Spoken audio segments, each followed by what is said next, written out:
السلام عليكم ورحمة الله. الحمد لله حمدا كثيرا طيبا مباركا فيه، والصلاة والسلام على خاتم الأنبياء والمرسلين نبينا الحبيب محمد وعلى آله وصحبه أجمعين. أما بعد. സ്നേഹാദരണീയരായ പണ്ഡിതന്മാരെ, നേതാക്കന്മാരെ, സഹപ്രവർത്തകരെ, സഹോദരന്മാരെ, വളരെ പെട്ടെന്ന് സംഘടിപ്പിക്കേണ്ടി വന്ന ഒരു പരിപാടിയിലാണ് നമ്മൾ നിലകൊള്ളുന്നത്.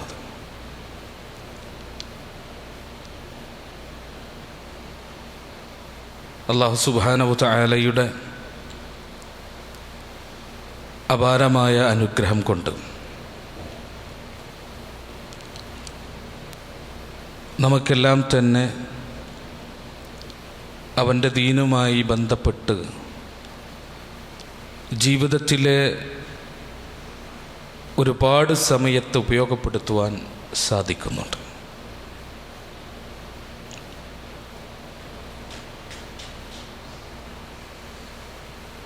പല ആളുകളെ സംബന്ധിച്ചും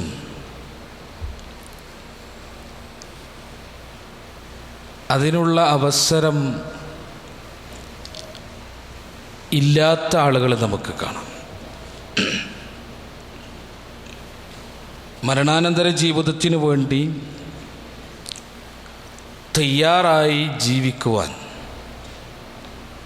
ഒരുങ്ങി ജീവിക്കുവാൻ ഒരു അവസരവുമില്ലാത്ത ആളുകളെ ഈ ദുനിയാവിൽ നമുക്ക് കാണാം. അത്തരമൊരു ജീവിതത്തെ സംബന്ധിച്ച് എന്തെങ്കിലും ഒരു ധാരണ പോലും ഇല്ലാത്ത ആളുകൾ, മനുഷ്യരുടെ കൂട്ടത്തിലെ ബഹുഭൂരിപക്ഷ ആളുകൾ അങ്ങനെയാണ്. ജീവിതത്തിൻ്റെ ലക്ഷ്യമെന്ത് എന്നറിയാത്ത ആളുകളാണ്. ജീവിതമെന്ന് പറഞ്ഞാൽ ഈ ദുനിയാവിലെ ഈ ഐഹിക ലോകത്തെ ജീവിതമാണ് എന്ന് ധരിച്ച ആ ധാരണയുടെ അടിസ്ഥാനത്തിൽ ജീവിതത്തെ ചിട്ടപ്പെടുത്തുവാൻ പരിശ്രമിക്കുന്ന ആളുകളാണ് മനുഷ്യരിലെ ഭൂരിപക്ഷം ആളുകൾ. വളരെ കുറച്ച് ആളുകളാണ് ജീവിതത്തിൻ്റെ ലക്ഷ്യമെന്താണ് എന്ന് തിരിച്ചറിഞ്ഞിട്ടുള്ള ആളുകൾ. ആ ലക്ഷ്യത്തിനനുസൃതമായി ജീവിതത്തെ ചിട്ടപ്പെടുത്തുവാൻ പരിശ്രമിക്കുന്നവർ വളരെ കുറച്ചാണ് മനുഷ്യ സമൂഹത്തിൽ. അത് എല്ലാ കാലത്തും അങ്ങനെയായിരുന്നു. എന്നാൽ ആ കുറച്ച് ആളുകൾ, അവരെപ്പറ്റി അവരെ ബാധിക്കുന്ന ഒന്ന് രണ്ട് കാര്യങ്ങൾ മാത്രം സൂചിപ്പിക്കുവാനാണ് ഉദ്ദേശിക്കുന്നത്. ഞാൻ പറഞ്ഞല്ലോ, മനുഷ്യ സമൂഹത്തെ നമ്മൾ രണ്ടാക്കി ഇങ്ങനെ വേർതിരിച്ചാൽ ഞാൻ ഈ പറഞ്ഞ പോലെ രണ്ട് വിഭാഗത്തെ കാണാം. ഒന്ന്, സൂചിപ്പിച്ചതുപോലെ എൻ്റെ ജീവിതത്തിന് എന്തെങ്കിലും പ്രത്യേകമായ ലക്ഷ്യമുണ്ടോ എന്ന ചിന്ത പോലുമില്ലാത്ത ആളുകൾ, അവരാണ് ഭൂരിപക്ഷം. രണ്ട്, എൻ്റെ ജീവിതം എന്ന് പറഞ്ഞാൽ കേവലം ഭൗതിക ജീവിതം മാത്രമല്ല, ഈ ഭൗതിക ജീവിതത്തിൻ്റെ കർമ്മങ്ങൾക്കനുസൃതമായ പ്രതിഫലം നൽകപ്പെടുന്ന ഒരു മരണാനന്തര ജീവിതം കൂടിയുണ്ട് എന്ന് വിശ്വസിക്കുന്ന ചുരുങ്ങിയ ആളുകൾ. ആ ചുരുങ്ങിയ ആളുകളെ നമ്മൾ എടുത്തു കഴിഞ്ഞാൽ തെറ്റായ വിശ്വാസങ്ങൾ ആ മേഖലയിൽ ഉൾക്കൊള്ളുന്ന ആളുകളാണ് ആ ചെറിയ വിഭാഗത്തിലെ ഭൂരിപക്ഷം. ആ ചെറിയ വിഭാഗത്തിലെ ഭൂരിപക്ഷത്തിൻ്റെ പ്രത്യേകത എന്താ? അവർക്കറിയാം മരണാനന്തരം താൻ വിചാരണ ചെയ്യപ്പെടും എന്നറിയാം. പക്ഷേ അതിനു വേണ്ടി എന്ത് ഒരുക്കമാണ് നടത്തേണ്ടത് എന്ന് തിരിയാത്ത ആളുകൾ. അതിനുവേണ്ടി അല്ലാഹു സുബ്ഹാനഹു വ തആല അല്ലെങ്കിൽ സൃഷ്ടാവായിട്ടുള്ള റബ്ബ്, ആ സൃഷ്ടാവ് എന്താണ് നിർദ്ദേശിച്ചത് എന്ന് കൃത്യമായി അറിയാതെ തങ്ങൾക്ക് തോന്നിയതൊക്കെ തന്നെ മരണാനന്തര ജീവിതത്തിൻ്റെ മോക്ഷത്തിന് ചെയ്യേണ്ട കാര്യങ്ങളാണ്, വിശ്വസിക്കേണ്ട കാര്യങ്ങളാണ് എന്ന് ധരിക്കുന്ന ആളുകളെയും ആ ചെറിയ കൂട്ടത്തിൽ ഭൂരിപക്ഷം കാണാം. അതിനെയും നമ്മൾ രണ്ടാക്കിയാൽ എന്ത് കാണാം? ഈ പറഞ്ഞ പോലെ ഭൂരിപക്ഷവും എങ്ങനെയാണ് അതിനു വേണ്ടി ഒരുങ്ങേണ്ടത് എന്നറിയാത്ത ആളുകൾ. അവിടുന്ന് ഒരു ചെറിയ വിഭാഗം, അതാണ് എന്താണ് മരണാനന്തര ജീവിതത്തിന് വേണ്ടിയിട്ടുള്ള മുന്നൊരുക്കങ്ങൾ എന്ന് കൃത്യമായി അറിഞ്ഞിട്ടുള്ള ആളുകൾ. വൽതൻളുർ നഫ്സുൻ മാ ഖദ്ദമത് ലിഗദിൻ. വിശുദ്ധ ഖുർആൻ പറഞ്ഞല്ലോ, വൽതൻളുർ നഫ്സുൻ, ഓരോ ആളുകളും നോക്കട്ടെ നാളേക്ക് വേണ്ടി എന്തൊരു മുന്നൊരുക്കമാണ് നടത്താനുള്ളത് എന്ന്. ഓരോ ആളുകളും എന്താണ് താൻ ചെയ്തു വെക്കേണ്ടത് എന്ന് ഓരോരുത്തരും ചിന്തിക്കട്ടെ എന്ന് വിശുദ്ധ ഖുർആൻ പറഞ്ഞല്ലോ.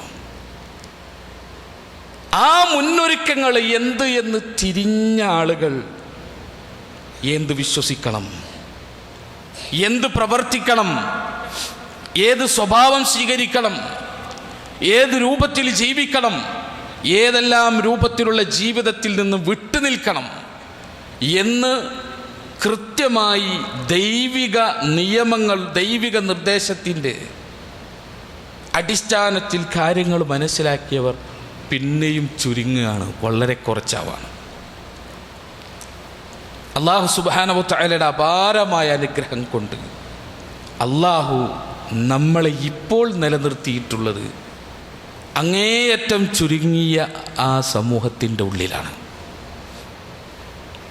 അങ്ങേയറ്റം ചുരുങ്ങിയ ആ സമൂഹത്തിൻ്റെ ഉള്ളിൽ. അപ്പോൾ നമ്മൾ അഡ്രസ്സ് ഒന്ന് നമ്മൾ ആലോചിച്ച് നോക്കാം. ആദ്യം നമ്മൾ അഡ്രസ്സ് അതിനാണ് ഞാൻ ആമുഖമായി ഇങ്ങനെ സൂചിപ്പിച്ചത്. എത്രയോ വലിയ വൃത്തങ്ങൾ ചുരുങ്ങി മനുഷ്യ സമൂഹം മൊത്തത്തിലെടുത്ത് അതിനെ നമ്മൾ വിഭജിച്ച് അതിലെ ഭൂരിപക്ഷത്തെയും മരണാനന്തര ജീവിതത്തെ സംബന്ധിച്ച് ചിന്തയില്ലാത്തവരായി നമ്മൾ മനസ്സിലാക്കുന്നു. അതിലെ വളരെ ന്യൂനപക്ഷം മാത്രമാണ് മരണാനന്തര ജീവിതത്തിൻ്റെ ആ ലോകത്തെ, അവിടുത്തെ ജീവിതത്തെ സംബന്ധിച്ച് പ്രതീക്ഷയുള്ളവർ എന്ന് മനസ്സിലാക്കുന്നു. ആ ചെറിയ വിഭാഗത്തെ വീണ്ടും നമ്മളെടുത്ത് സ്പ്ലിറ്റ് ചെയ്യുമ്പോൾ എന്ത് മുന്നൊരുക്കമാണ് അവിടെ കൃത്യമായി നടത്തേണ്ടതെന്ന് ദൈവിക വെളിപാടിൻ്റെ അടിസ്ഥാനത്തിൽ തിരിയാത്ത, മനസ്സിലാക്കിയിട്ടില്ലാത്തവർ, അവരാണ് അവിടെ ഭൂരിപക്ഷം. അവിടെയും ആ ന്യൂനപക്ഷത്തെ ഒന്നുകൂടി ന്യൂനപക്ഷമായി ഒരു ചെറിയ സംഘമായിട്ട് ഭൂലോകത്ത് മനുഷ്യ സമൂഹത്തിൻ്റെ ഇടയിൽ ഇപ്പോൾ നിലകൊള്ളാൻ തൗഫീഖ് ലഭിച്ചിട്ടുള്ള ആളുകളാണ് നമ്മളെല്ലാം. അവിടെ നമ്മൾ പ്രത്യേകം സഹോദരങ്ങളെ അടിവരയിടേണ്ട ഒരു പ്രയോഗം ഞാൻ പറഞ്ഞത്, ഇപ്പോൾ തൗഫീഖ് ലഭിച്ചിട്ടുള്ള ആളുകൾ, അത് ഇപ്പോൾ മാത്രമായിരിക്കുമോ അതോ ആ തൗഫീഖോട് കൂടിയാണ് ഈ ദുനിയാവിൽ നിന്ന് വിട പറഞ്ഞു പോവുക എന്ന് നിശ്ചയിക്കാൻ, ഉറപ്പിക്കാൻ നമുക്ക് സാധിക്കുമോ എന്നുള്ളതാണ് നമ്മളെ വിഷയത്തിൻ്റെ അടിത്തറ. ഈ സത്യസരണിയിൽ, ഈ ഹിദായത്തിൻ്റെ മാർഗത്തിൽ, സന്മാർഗത്തിൽ അവിടെ ഉറച്ചു നിന്നിട്ട് മരിച്ചു പോകാൻ നമുക്ക് സാധിക്കുമോ? എത്ര ആളുകൾക്ക് നമ്മളെ കൂട്ടത്തിൽ അങ്ങനെ പറയാൻ പറ്റും ഉറച്ചു നിന്നിട്ട് സാധിക്കുന്നുള്ളത്? ഒരു മനുഷ്യന് പോലും സാധ്യമല്ല. ഇന്ന് ദുനിയാവിൽ ജീവിച്ചിരിക്കുന്ന ഒരു മനുഷ്യന് പോലും പറയാൻ സാധ്യമല്ല, ഞാൻ മനസ്സിലാക്കിയ ഹക്കാണ് എന്ന് എനിക്ക് ഉറപ്പുള്ള ആദർശത്തിലായിരിക്കും ഞാൻ മരിക്കാന്ന്. നിങ്ങൾ ആലോചിച്ചൊക്കെ വല്ലാത്തൊരവസ്ഥ. ഹക്ക് ഏത് എന്ന് തിരിയാതെ നശിച്ചു പോയി അങ്ങനെ മരിച്ചു പോകുന്ന ആളുകളുണ്ട്. ഇത് ഹക്കാണ് എന്ന് ഉറപ്പുള്ള, സത്യമാണ് എന്ന് എനിക്ക് ഉറപ്പുള്ള ആ ആദർശത്തിൽ തന്നെയായിരിക്കുമോ ഞാൻ മരിക്കുക എന്നതിന് ഒരു ഗ്യാരണ്ടി നമുക്കില്ല. അതാ റസൂലുള്ളാഹി സ്വല്ലല്ലാഹു അലൈഹി വസല്ലമ പറഞ്ഞല്ലോ, എപ്പോഴും നബി സല്ലല്ലാഹു അലൈഹി വസല്ലമ പ്രാർത്ഥിച്ചിരുന്നൊരു പ്രാർത്ഥനയാണ് എന്താ? അല്ലാഹുമ്മ യാ മുഖല്ലിബൽ ഖുലൂബ് സബ്ബിത് ഖൽബി അലാ ദീനിക്. അല്ലാഹുമ്മ യാ മുഖല്ലിബൽ ഖുലൂബ്, ഹൃദയങ്ങളെ മാറ്റിമറിക്കുന്ന അല്ലാഹുവേ, സബ്ബിത് ഖൽബി, എൻ്റെ ഹൃദയത്തെ നീ ഉറപ്പിച്ചു നിർത്തണേ, അലാ ദീനിക്, നിന്റെ മതത്തിൻ്റെ മേലെ, നിന്റെ മതത്തിൽ എൻ്റെ ഹൃദയത്തെ നീ ഉറപ്പിച്ചു നിർത്തണേ. ഇത് പ്രാർത്ഥിക്കണതാരാ? നമുക്ക് ഉറപ്പാണ് റസൂലുള്ളാഹി സ്വല്ലല്ലാഹു അലൈഹി വസല്ലമയെ സംബന്ധിച്ച് വഴികേടിലേക്ക് പോകുന്ന പ്രശ്നമില്ല. അല്ലാഹു സുബ്ഹാനഹു വ തആല തെരഞ്ഞെടുത്ത വ്യക്തിത്വമാണ്. അബദ്ധങ്ങളിലേക്ക് തിന്മകളിലേക്ക് പോകുന്ന പ്രശ്നമില്ല. ആ റസൂലുള്ളാഹി സ്വല്ലല്ലാഹു അലൈഹി വസല്ലമ പോലും പ്രാർത്ഥിക്കുന്നു, റബ്ബേ എന്നെ ഹിദായത്തിൽ, സന്മാർഗത്തിൽ, ഏതിൽ സത്യമാണെന്ന് ഞാൻ മനസ്സിലാക്കിയിട്ടുള്ള കാര്യത്തിൽ എന്നെ മരിപ്പിക്കണേന്നാണ് അതിൻ്റെ ഉദ്ദേശം. സത്യമാണെന്ന് വല്ലവരും മനസ്സിലാക്കിയതല്ല, ഞാൻ മനസ്സിലാക്കിയത്. ആ ആദർശത്തിൽ, ആ ജീവിതത്തിൽ നിന്ന് കൊണ്ട് മരിക്കാൻ എനിക്ക് തൗഫീഖ് വേണമെന്നാ റസൂലുള്ളാഹി സ്വല്ലല്ലാഹു അലൈഹി വസല്ലമയുടെ പ്രാർത്ഥനയുടെ പിന്നെ ആ വിശാലാർത്ഥം നമ്മൾ മനസ്സിലാക്കേണ്ടത്. കാരണം മനുഷ്യൻ്റെ ഒരു അവസ്ഥ അങ്ങനെ അള്ളാഹിൻ്റെ റസൂൽ തന്നെ വിശദീകരിച്ചല്ലോ, ഇന്ന ഖുലൂബ ബനി ആദം, ആദം സന്തതികളുടെ ഹൃദയം, കുല്ലഹ എല്ലാം, മനുഷ്യന്മാരുടെ എല്ലാവരുടെയും ഹൃദയം, ബൈന ഇസ്ബഅൈനി മിൻ അസ്വാബിഇർ റഹ്മാനി അസ്സ വജല്ല, അല്ലാഹു സുബ്ഹാനഹു വ തആലയുടെ രണ്ട് വിരലുകൾക്കിടയിലാണ്. മനുഷ്യ സമൂഹത്തിൻ്റെ മൊത്തം മനുഷ്യന്മാരുടെ ഹൃദയം നിലകൊള്ളുന്നത് എവിടെയാണ്? അല്ലാഹു സുബ്ഹാനഹു വ തആലയുടെ രണ്ട് വിരലുകൾക്കിടയിലാണ്. കഖൽബിൻ വാഹിദിൻ, ഒരൊറ്റ ഹൃദയത്തെ പോലെ, ഒരൊറ്റ ഹൃദയത്തെ പോലെ സകല മനുഷ്യരുടെയും ഹൃദയങ്ങൾ അല്ലാഹു സുബ്ഹാനഹു വ തആലയുടെ രണ്ട് വിരലുകൾക്കിടയിൽ നിലകൊള്ളുകയാണ്. യുസദ്ദിഫു കൈഫ യശാ, അവൻ ഉദ്ദേശിക്കുന്ന രൂപത്തിൽ അതിനവൻ തിരിക്കും. ഉദ്ദേശിക്കുന്ന രൂപത്തിൽ അവൻ അതിനെ തിരിക്കും. അവനാണ് തീരുമാനിക്കുന്നത്. അതാണ് ഹിദായത്തിൻ്റെ മാർഗത്തിൽ നിന്നിട്ടുള്ള മരണമെന്ന് പറയുന്നത്. സഹോദരങ്ങളെ, അതൊരു ഗിഫ്റ്റാണ്, അല്ലാഹു സുബ്ഹാനഹു വ തആലയുടെ തൗഫീഖാണ്. ഒരു കഴിവ് പോലും നമുക്ക് അവകാശപ്പെടാനില്ല, ഒരു കഴിവ് പോലും നമുക്ക് അവകാശപ്പെടാനില്ല. അല്ലാഹു സുബ്ഹാനഹു വ തആല അവൻ നൽകുന്ന അങ്ങേയറ്റത്തെ ഗിഫ്റ്റ്, സമ്മാനാണ്, തൗഫീഖാണത്. അതാണ് റസൂലുള്ളാഹി സ്വല്ലല്ലാഹു അലൈഹി വസല്ലം പഠിപ്പിക്കുന്നത്. അവൻ ഉദ്ദേശിക്കുന്ന രൂപത്തിൽ അതിനെ മാറ്റിമറിക്കും. അതുകൊണ്ട് അള്ളാഹുവിൻ്റെ റസൂൽ പ്രാർത്ഥിച്ചിരുന്നു, അല്ലാഹുമ്മ മുസദ്ദിഫൽ ഖുലൂബ് സദ്ദിഫ് ഖുലൂബനാ അലാ തൗഅതിക്. റസൂലുള്ളാഹി സ്വല്ലല്ലാഹു അലൈഹി വസല്ലം പ്രാർത്ഥന, ഹൃദയങ്ങൾ അങ്ങനെ മാറ്റിമറിക്കുന്ന അല്ലാഹുവേ, തെറ്റിക്കണം അല്ലാഹുവേ, എൻ്റെ ഹൃദയത്തെ നീ തെറ്റിക്കാതെ കൃത്യമായി നിൻ്റെ അനുസരണത്തിൽ നീ അതിനെ ഉറപ്പിച്ചു നിർത്തണേ ഞങ്ങളെ ഹൃദയങ്ങളെ എന്ന് റസൂലുള്ളാഹി സ്വല്ലല്ലാഹു അലൈഹി വസല്ലം പ്രാർത്ഥിച്ചു. ആ ഒരു ദുആ റസൂലുള്ളാഹി നമുക്ക് പഠിപ്പിച്ചു തരുന്നത് അതിൻ്റെ അടിസ്ഥാനത്തിലാണ്. അതുകൊണ്ട് വിശ്വാസികളെ, നമ്മൾ അവിടെയാണ് ഞാൻ പറഞ്ഞത്, തുടക്കത്തിൽ ഞാൻ പറഞ്ഞല്ലോ, നമ്മളിപ്പോൾ നിലകൊള്ളുന്നത് ഹിദായത്തിലാണെന്ന് നമുക്കറിയാം, ഹക്കിലാണെന്ന് നമുക്കറിയാം. പക്ഷേ ഇനി എന്താകും അവസ്ഥ എന്ന് നമുക്കറിയില്ല. നമുക്കതിന് പിന്നെ ചരിത്രങ്ങളിൽ നിന്ന് എമ്പാടും ഉദാഹരണങ്ങൾ നമുക്ക് കാണാൻ സാധിക്കും. നിങ്ങൾ ആലോചിക്കുക, പിന്നെ മൂസാ നബി അലൈഹി ഇസ്ലാമിൻ്റെ ചരിത്രം പഠിക്കുന്ന ഒരാൾക്ക് ഈ പറഞ്ഞ ഹൃദയങ്ങൾ മാറ്റിമറിക്കപ്പെടുന്ന അവസ്ഥ, ഹിദായത്തിൽ നിന്ന്, സന്മാർഗത്തിൽ നിന്ന് തെറ്റിപ്പോകുന്ന അവസ്ഥയ്ക്ക്, ആ അവസ്ഥയെ ഭയപ്പെടാനുള്ള മാർഗദർശനം മൂസാ നബി അലൈഹി ഇസ്ലാമിൻ്റെ ചരിത്രത്തിൽ കാണാം. നിങ്ങൾ ആലോചിക്കുക, മൂസാ നബി അലൈഹി ഇസ്ലാം ഫിർഔൻ്റെ അടുത്ത് ചെന്ന് അള്ളാഹുവിലേക്ക് ക്ഷണിക്കുന്ന രംഗം നമുക്കറിയാം. മൂസാ നബി അലൈഹി ഇസ്ലാമയെ പരിഹസിക്കുകയും അദ്ദേഹത്തെ കളവാക്കുകയും ചെയ്ത് അദ്ദേഹത്തിൻ്റെ മുഅ്ജിസത്തിനെ വെല്ലുവിളിച്ച് ഇതിപ്പോൾ എൻ്റെ മാന്ത്രികർക്ക്, എൻ്റെ ജാലവിദ്യക്കാർക്ക് കഴിയുന്ന ഒരു കാര്യമാണ് എന്ന് പറഞ്ഞ് അതിനെ ചെറുതാക്കി കാണാൻ ശ്രമിച്ചു. അല്ല, ചരിത്രം അങ്ങനെ പരത്തി പറയല്ല. അവിടെ നോക്കുക, ആലോചിക്കുക, മൂസാ നബി അലൈഹി ഇസ്ലാമയുടെ മുഅ്ജിസത്ത് ബോധ്യപ്പെട്ട ആളുകളാണ് ഇസ്ലാം സ്വീകരിക്കുന്നത്. കാരണം ഇത് ഞങ്ങളെപ്പോലെ സിഹറല്ല, ജാലവിദ്യയല്ല, മറിച്ച് ഇത് അള്ളാഹുവിൽ നിന്നുള്ള അടയാളമാണ് എന്ന് കൃത്യമായ ബോധ്യത്തിൻ്റെ അടിസ്ഥാനത്തിലാണ് അവിടെ വെച്ചിട്ട് സാഹിര്യങ്ങൾ, ഈ പിന്നെ ഫിർഔൻ്റെ മായാജാലക്കാർ എന്ത് ചെയ്യുന്നത്, ഇസ്ലാം സ്വീകരിക്കണം. അവിടെ നിങ്ങൾ ആലോചിക്കുക, ഫിർഔന് പേടിപ്പിക്കുന്ന രംഗം വിശുദ്ധ ഖുർആൻ നമുക്ക് വിശദീകരിച്ചു തന്നു. എൻ്റെ അനുവാദത്തിന് മുൻപ് നിങ്ങളിത് നിങ്ങൾ പിന്നെ സ്വീകരിക്കാണോ? നിങ്ങളുടെ കൈകാലുകൾ വിപരീത ദിശയിൽ ഞാൻ മുറിച്ചു കളയും എന്ന് ഫിർഔൻ പറയുമ്പോൾ അവർക്കറിയാം ഫിർഔൻ അങ്ങനെ പറഞ്ഞിട്ടുണ്ടെങ്കിൽ അത് നടക്കും.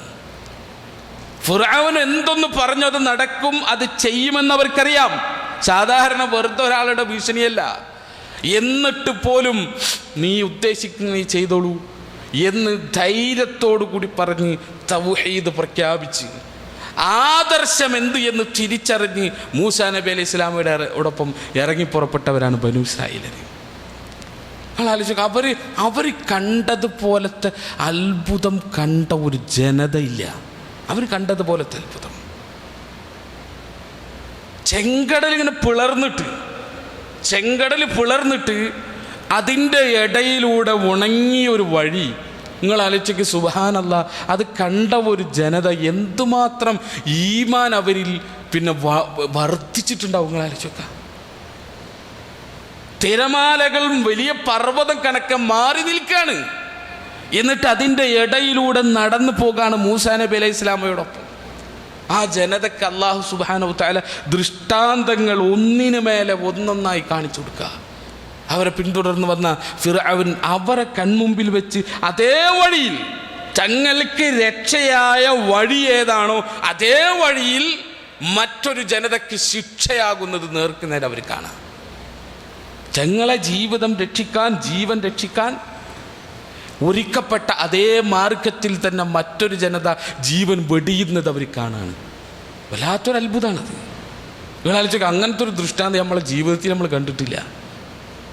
അത്രയ്ക്കും അള്ളാഹുവിൽ നിന്നുള്ള ദൃഷ്ടാന്തം അവർ കണ്ടു. പിന്നെ എത്ര കാര്യങ്ങളാണ് വിശുദ്ധ ഖുർആൻ അവർക്ക് നൽകിയത് പറഞ്ഞത് അല്ലേ? അവർക്ക് പിന്നെ ദാഹിച്ചപ്പോൾ മൂസാ നബി അലൈഹി സ്വലാം വടി കൊണ്ട് 12 പാറകളിലടിച്ച് അവിടെ നിന്ന് ഉറവ പൊട്ടി ആ 12 ഗോത്രങ്ങൾക്ക് കുടിക്കാൻ നിലക്കാത്ത പിന്നെ പ്രവാഹം അള്ളാഹു സുബ്ഹാനഹു വതആല സൃഷ്ടിച്ചു. അവർക്ക് പിന്നെ വെയിൽ വന്നപ്പോൾ, മരുഭൂമിയിലൂടെ അലഞ്ഞു തിരിയേണ്ടി വന്നപ്പോൾ അവർക്ക് മുകളിൽ മേഘങ്ങളെല്ലാം കൊണ്ടു നിർത്തി അവർക്ക് തണലിട്ട് കൊടുത്തു. അവരെ ഈമാൻ വർദ്ധിക്കും, അവരെ വിശ്വാസം വർദ്ധിക്കും. തങ്ങൾ സാക്ഷ്യം വഹിച്ച ആദർശത്തിൻ്റെ സത്യത ബോധ്യപ്പെടും. സ്വാഭാവികമാണ്. അവർക്ക് ഭക്ഷണമില്ലാത്തൊരു ഘട്ടത്തിൽ മന്നയും സൽവയും ഇറക്കി അല്ലാഹ് പിന്നെ അത്ഭുതകരമായ ഭക്ഷണം അവർക്ക് കൊടുത്തു. എന്തെല്ലാം അനുഗ്രഹങ്ങൾ അല്ലാഹു സുബ്ഹാനഹു വതആല അവർക്ക് ചെയ്തു. സ്വന്തം കണ്ണുകൊണ്ട് അമാനുഷിക ദൃഷ്ടാന്തങ്ങൾ ഒന്നിനു മേലെ ഒന്നൊന്നായി അവർ ആസ്വദിച്ച് അനുഭവിച്ചു ആ ജനത. നിങ്ങൾ ആലോചിച്ചൊക്കെ, ഏതൊരു ജനതയുടെ ആദർശത്തിലുള്ള സ്ഥൈര്യമാണ് ഉറക്കാതിരിക്കുക. അവർ മനസ്സിലാക്കിയതാണ് ഹക്ക് എന്ന അവരുടെ ആ ഉറച്ച ആ വിശ്വാസത്തെ ഒന്നുകൂടി ഫലപ്പെടുത്താനുള്ള അത്ഭുതങ്ങൾ അവർ കണ്ടു. എന്നിട്ട് സംഭവിച്ചുകൾ ആലോചിക്കുക, മൂസാ നബി അലൈഹി സ്വലാം അവിടെ നിന്ന് മാറിയപ്പോൾ, തൗറാത്ത് ഏറ്റുവാങ്ങുന്നതിന് വേണ്ടി പോയപ്പോൾ അദ്ദേഹം അവിടെ ചെല്ലുമ്പോഴത്തിന് കേൾക്കുന്ന അല്ലാഹു സുബ്ഹാനഹു വതആല അദ്ദേഹത്തെ അറിയിക്കുന്ന വാർത്ത എന്താ? താങ്കൾക്ക് ഇങ്ങോട്ട് വന്നതിന് ശേഷം താങ്കളുടെ ജനതയിൽ സംഭവിച്ച അപജയത്തെ സംബന്ധിച്ച്. തിരിച്ച് മൂസാ നബി അലൈഹി സ്വലാം ചെല്ലുമ്പോൾ കാണുന്നത് എന്താ? തൗഹീദിന് സാക്ഷ്യം വഹിച്ചതിൻ്റെ പേരിൽ ലോകത്തൊരു ജനത കാണാത്ത അമാനുഷികമായ ദൃഷ്ടാന്തങ്ങൾ കണ്ട, അള്ളാഹുവിൻ്റെ സഹായങ്ങൾ കണ്ട ആ ജനത ഒരു പശുക്കുട്ടിനുണ്ടാക്കിയിട്ട് അതിൻ്റെ മുമ്പിൽ ആരാധനകൾ അർപ്പിക്കുന്ന അവസ്ഥയാണ് അദ്ദേഹം കാണുന്നത്. എന്താ ഇത് പഠിപ്പിക്കുന്നത്? ഒരു ജനത പിഴച്ചു പോകാൻ ഒരു മുഅ്ജിസത്ത് അനുഭവപ്പെട്ടാലും കാര്യമില്ല എന്നാണ്. എത്ര വലിയ അമാനുഷിക ദൃഷ്ടാന്തം കണ്ടാലും ഒരു ഘട്ടത്തിൽ എൻ്റെ ആദർശമാണ് ഹക്ക് എന്ന് ലോകത്ത് ഏറ്റവും വലിയ ദൃഢബോധ്യം ഹൃദയങ്ങളിൽ സൂക്ഷിച്ചാലും അതിൽ നിന്ന് തെറ്റിപ്പോകാൻ ഒരു പണിയില്ല. നിങ്ങൾ ആലോചിക്കുക, പിന്നെ റസൂലുള്ളാഹി സ്വല്ലല്ലാഹു അലൈഹി വസല്ലമയുടെ കാലഘട്ടത്തിൽ നമുക്കറിയാം, പിന്നെ ആദ്യത്തെ ഹിജറ പോകുന്നത് എവിടേക്കാണ്? എത്യോപ്യയിലേക്കാണ്. അവിടെ നജാശി എന്ന് പറയുന്ന രാജാവിൻ്റെ കീഴിലേക്കാണ് ആദ്യത്തെ ഒരു ചെറിയ സംഘം ജഅഫർ ഇബ്നു അബി ത്വാലിബ് റളിയല്ലാഹുവിൻ്റെ നേതൃത്വത്തിൽ ഹിജറ പോവാണ്. നിങ്ങൾ ആലോചിക്കുക, ആ രംഗം വല്ലാത്തൊരു ചരിത്രമാണത്. കാരണം എന്താ ഹിജറ എന്ന് പറഞ്ഞാൽ എന്താ? താൻ അതുവരെ ജീവിച്ച നാടിനെ ഉപേക്ഷിച്ച് പോവുക. ഒരു 2 കൊല്ലത്തിനും 1 കൊല്ലത്തിനും ഉപേക്ഷിച്ച് പോന്നിട്ട് എത്ര വേദന ഉണ്ടെന്ന് അനുഭവിക്കുന്ന ആളുകളാണ് നിങ്ങൾ. എങ്കിലും ഇനി ജീവിതത്തിൽ ഒരിക്കലും എനിക്കെൻ്റെ നാട്ടിലേക്ക് പോകാൻ പറ്റില്ല എന്ന ഓർമ്മകളും എന്ന ബോധത്തോടു കൂടി ഒരു മനുഷ്യൻ പുറത്തേക്ക് പോകുമ്പോൾ എന്തായിരിക്കും അവൻ്റെ അവസ്ഥ? താൻ എന്തൊക്കെ സമ്പാദിച്ച് അത് മുഴുവൻ ഉപേക്ഷിക്കണം. തൻ്റെ വീട്, കുടുംബം എല്ലാം ഉപേക്ഷിച്ചിട്ട് വല്ലാത്തൊരു ത്യാഗമാണ് ഹിജറ. ഇനി ആ പോകുന്ന നാട്ടിൽ എന്താ സംഭവിക്കുക? സ്വീകരിക്കപ്പെടുമോ? അടിമയാക്കപ്പെടുമോ? ബന്ധിതനാക്കപ്പെടുമോ? ഒന്നും അറിയില്ല. തങ്ങൾക്ക് വരാനിരിക്കുന്ന ദുരന്തമാണോ എന്നോ ഒന്നറിയാത്ത, എങ്കിലും ശരി ഈ തൗഹീദ് സംരക്ഷിച്ചിട്ട് മക്കയിൽ ജീവിക്കാൻ സാധിക്കണില്ല. സമാധാനത്തോടു കൂടി അല്ലാഹു സുബ്ഹാനഹു വ തആലയെ ആരാധിച്ചിട്ട് ജീവിക്കാൻ സാധിക്കണില്ല. എന്നാൽ ശരി, എൻ്റെ നാടും വീടും കുടുംബവും ബന്ധങ്ങളും കൂട്ടുകാരും അയൽവക്കവും ബിസിനസ്സും സമ്പാദ്യവും എല്ലാം ഉപേക്ഷിച്ചിട്ട് ഒരു ചെറിയ സംഘം പോവുക. ആ സംഘത്തിൻ്റെ ലക്ഷ്യം എന്താ നമുക്കറിയാം. എല്ലാവരും ഇഖ്ലാസുള്ളവരാണ്. കാരണം ഇവിടെ റിയാ കാട്ടാൻ ഒന്നും കിട്ടാൻ പോണില്ല. റിയാ കാട്ടി ഒപ്പം നിന്നാലും ഒന്നും കിട്ടാൻ പോണില്ല. നാശമല്ലാതെ, അല്ല ഭൗതികമായ വീക്ഷണത്തിൽ നോക്കിയാൽ ദുരന്തമല്ലാതെ വേറെ ഒന്നും അവർക്ക് കിട്ടാൻ പോണില്ല. അങ്ങനെ ഹിജറ പോവാണ് ജഅഫർ ഇബ്നു അബി താലിബ് റളിയല്ലാഹുവിൻ്റെ നേതൃത്വത്തിൽ. അവിടെ ചെന്നു. നമുക്കറിയാം ചരിത്രത്തിൽ നജാശി അവരെ സ്വീകരിച്ചു. ക്രിസ്ത്യൻ രാജാവായിരുന്നു. പക്ഷെ അദ്ദേഹം പിന്നെ മുഹമ്മദ് നബി സല്ലല്ലാഹു അലൈഹി വസല്ലമയെ കൊണ്ടുവന്ന ആ ഹക്ക് അദ്ദേഹത്തിന് ബോധ്യമായി. ഈസാ നബി അലൈഹി സ്വലാം യേശു പഠിപ്പിച്ചത് തന്നെയാണ് മുഹമ്മദ് നബി സല്ലല്ലാഹു അലൈഹി വസല്ലമ പഠിപ്പിക്കുന്നത് എന്ന് അദ്ദേഹത്തിന് ബോധ്യപ്പെട്ടു. ആ ജനതയ്ക്ക് അവിടെ ജീവിക്കാൻ അനുവാദം കൊടുത്തു. നിങ്ങൾ ആലോചിക്കും, മക്കത്ത് ജീവിച്ചത് എങ്ങനെയാണ്? ഈ ലാ ഇലാഹ ഇല്ലല്ലാഹ് സംരക്ഷിച്ച് തൗഹീദ് സംരക്ഷിച്ചിട്ട് അള്ളാഹനെ മാത്രം ആരാധിച്ച് ജീവിക്കാനുള്ള അവസ്ഥ അവിടെ പീഡിപ്പിക്കപ്പെടുകയായിരുന്നു. അതിനു വേണ്ടിയിട്ട് നിലകൊണ്ടപ്പോൾ എന്നാൽ പുതിയൊരു മണ്ണിൽ എല്ലാ വിധത്തിലും അവരെ സ്വീകരിച്ചു. എല്ലാ സമാധാനത്തിൻ്റെ അവസ്ഥ അവർക്കുണ്ടായി. സ്വസ്ഥമായി ഭൂമിയിൽ അള്ളാഹുവിനെ മാത്രം ആരാധിക്കാവുന്ന അവസ്ഥ ഉണ്ടായി. നിങ്ങൾ വിളിക്കൂ. അപ്പോൾ നമുക്ക് കാണാം ആ ഹിജറ പോയ സംഘത്തിൽ ഒരു കുടുംബം. ആരാ? അബൂ സുഫിയാൻ്റെ മകൾ ഉമ്മു ഹബീബ, റംല ബിൻത് അബൂ സുഫിയാൻ. ഉമ്മു ഹബീബ എന്നവരറിയപ്പെട്ടത്. റസൂലുള്ളാഹി സ്വല്ലല്ലാഹു അലൈഹി വസല്ലം പിൽക്കാലത്ത് അവർ വിവാഹം ചെയ്തു. അവരും അവരാദ്യ ഭർത്താവ് ഉബൈദുല്ലാഹ് ഇബ്നു ജഹ്ഷ്, അവർ രണ്ടുപേരും അവിടെ ഉണ്ട്. രണ്ടുപേരും എന്തിനാ നാട് വിട്ടത്? തൗഹീദ് അംഗീകരിച്ച് അനുസരിച്ച് സമാധാനത്തോടെ ജീവിക്കുക. അതായിരുന്നു അവരാഗ്രഹം. ഈ നാട്ടിൽ വന്ന് അതിനുള്ള അവസരമുണ്ടായി. ഉണ്ടായപ്പോൾ എന്താ ചരിത്രത്തിൽ കാണുന്നത്? ഉബൈദുല്ലാഹ് ഇബ്നു ജഹ്ഷിൻ്റെ സ്വഭാവത്തിൽ മാറ്റങ്ങൾ വന്നു. അദ്ദേഹത്തിൻ്റെ സ്വഭാവം നാൾക്ക് നാൾ പിന്നെ ദുസ്വഭാവങ്ങൾ അതിലേക്ക് കടന്നു വരാൻ തുടങ്ങി. അവസാനം വലാ തഖൂലു സലാസ, നിങ്ങൾ ദൈവം 3 എന്ന് പറയരുത് എന്ന് വിശുദ്ധ ഖുർആൻ പഠിപ്പിച്ച ആ കുഫർ അദ്ദേഹം സ്വീകരിക്കാൻ, തൃത്വം അദ്ദേഹം സ്വീകരിക്കാൻ, അദ്ദേഹം സ്വീകരിച്ചു എന്ന് മാത്രമല്ല,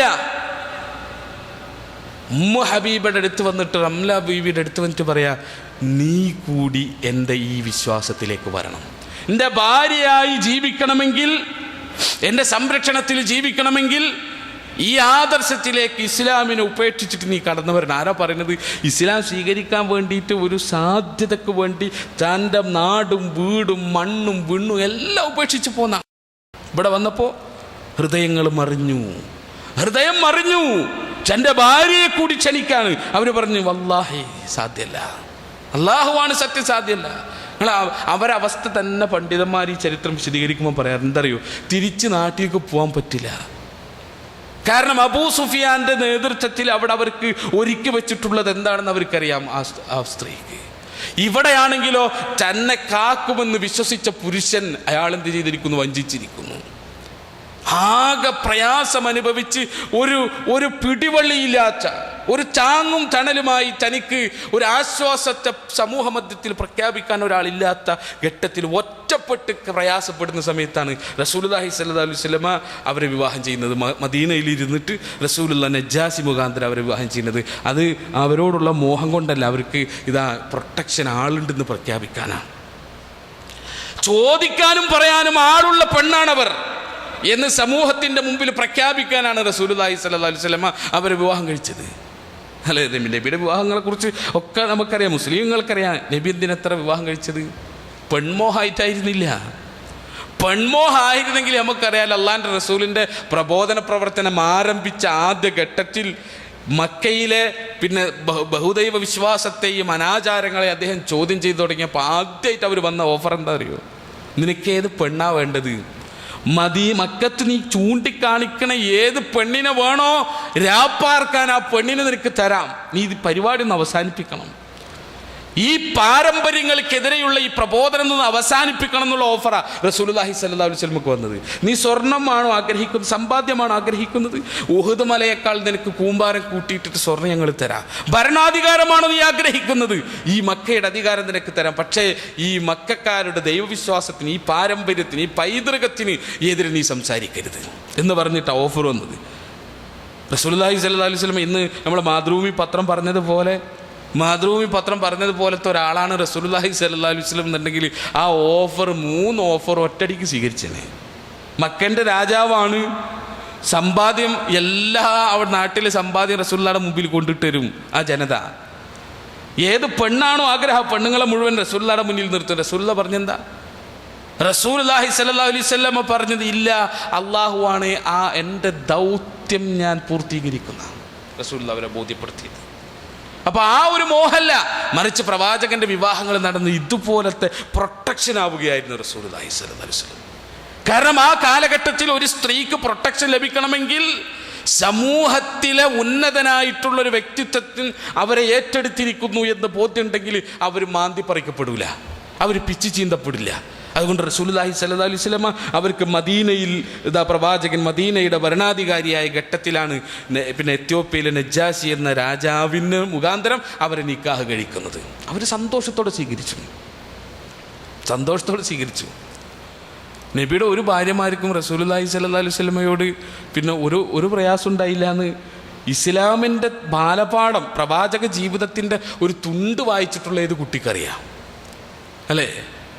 നബി ഇങ്ങനെ പീഡിപ്പിക്കാൻ ചെന്നിരുന്നൊരു ഭർത്താവോ അല്ലെങ്കിൽ ഒരു പിന്നെ കാമഭ്രാന്തനായ ഒരു വ്യക്തിയോ അല്ലാന്ന് എല്ലാ ഭാര്യമാരും റസൂലുള്ളാഹി സ്വല്ലല്ലാഹു അലൈഹി വസല്ലമയെ കുറിച്ച് ഓർത്തിട്ട് പ്രവാചകൻ്റെ ആ ഒരു പിന്നെ ജീവിതവും പ്രവാചകൻ്റെ സാമീപ്യവും പ്രവാചകൻ്റെ ഓർമ്മകളും ജീവിതാന്ത്യം വരെ മുറുകെ പിടിച്ചവരാണ് ഭാര്യമാർ അല്ലെ? നബിനെ നിങ്ങൾ ആലോചിക്കുക, നബിനെ സഹാബികൾ പരിചയപ്പെടുത്തിയിട്ടുണ്ട്. നമുക്കറിയാം, നമ്മൾ ഹദീസുകൾ വായിച്ച കാണാൻ സഹാബികൾ നബിനെ പരിചയപ്പെടുത്തുന്നത്, കൂട്ടുകാർ പരിചയപ്പെടുത്തുന്നതാണ്. സഹാബികളുടെ കൂട്ടത്തിലെ പ്രത്യേകമായ കൂട്ടുകാർ. നബി സല്ലല്ലാഹു അലൈഹി വസല്ലം വിമോചിപ്പിച്ച അടിമകൾ, അല്ലെങ്കിൽ നബിനെ കൊണ്ട് ആശ്വാസം ലഭിച്ചിട്ടുള്ള ദരിദ്രരായിട്ടുള്ള ആളുകൾ, ഇങ്ങനെ പല സമൂഹത്തിലെ പല ഏംഗിളിൽ നിന്നും പല ആളുകളും നബിനെ വല്ലാതെ വിശദീകരിച്ചിട്ടുണ്ട്. പക്ഷെ നിങ്ങൾ നബിനെ കുറിച്ച് പറയുമ്പോൾ ഏറ്റവും നനവുള്ള സ്മൃതി, ഏറ്റവും നനവുള്ള ഓർമ്മ അത് പങ്കുവെച്ചത് ആരാണെന്ന് നിങ്ങൾക്കറിയോ? അത് നിങ്ങൾ വായിച്ചാൽ മതി. ഹദീസുകൾ എടുത്തിട്ട് നബിനെ പരിചയപ്പെടുത്തി ഓരോ കാറ്റഗറികൾ തിരിച്ചിട്ട്, ഞാൻ ഈ പറഞ്ഞ പോലെ നബി സല്ലല്ലാഹു അലൈഹി വസല്ലമയെ കൊണ്ട് സമൂഹത്തിൽ ഗുണമുണ്ടായിട്ടുള്ള ആളുകൾ, അവർ നബിനെ നബിനെ കൊണ്ട് സമാധാനം ഉണ്ടായ ആളുകൾ, നബിനെ കൊണ്ട് പുതിയൊരു ജീവിതം തുറന്നു കിട്ടിയ ആളുകൾ, ഇങ്ങനെ പലരും നബിനെ കുറിച്ച് പറഞ്ഞിട്ടുണ്ട്, നന്മ പറഞ്ഞിട്ടുണ്ട്. പക്ഷെ അതിലേറ്റവും അധികം നന്മയുള്ള വിശദീകരണം നിങ്ങൾ നോക്കിക്കോ, നബിയുടെ ഭാര്യമാർ പറഞ്ഞതാ. ആ ഭാര്യമാര് ലോകത്ത് ഒരു ഭർത്താവിനെ കുറിച്ച് ഒരു പെണ്ണ് ഇതുപോലെ പറഞ്ഞിട്ടുണ്ടാവില്ല. നിങ്ങൾ ആലോചിച്ചൊക്കെ, വലിയ മഹാന്മാർ ജീവിച്ച് മരിച്ചല്ലോ ഈ ലോകത്ത് അല്ലേ? ഏകപത്നി വ്രതത്തിൻ്റെ അങ്ങേയറ്റത്തെ വ്രതം ജീവിതം കൊണ്ട് മാതൃക കാട്ടി എന്നൊക്കെ പറഞ്ഞിട്ടുള്ള കുറേ ആളുകൾ മരിച്ചോയല്ലോ. ആ ആളുകൾ അവരുടെ ഭാര്യമാരുടെ ജീവിതത്തിൽ അവരെങ്ങനെയായിരുന്നു? ഒന്നുമാണ്, ഞാൻ കൂടുതൽ പരത്തി പറയില്ല. മഹാത്മാഗാന്ധിനെ, കസ്തൂർബനെ കുറിച്ച് നിങ്ങൾ ആലോചിക്കുക. ഗാന്ധി പല മേഖലയിലും പെർഫെക്റ്റാണ്, നമ്മൾ അംഗീകരിക്കുന്നു.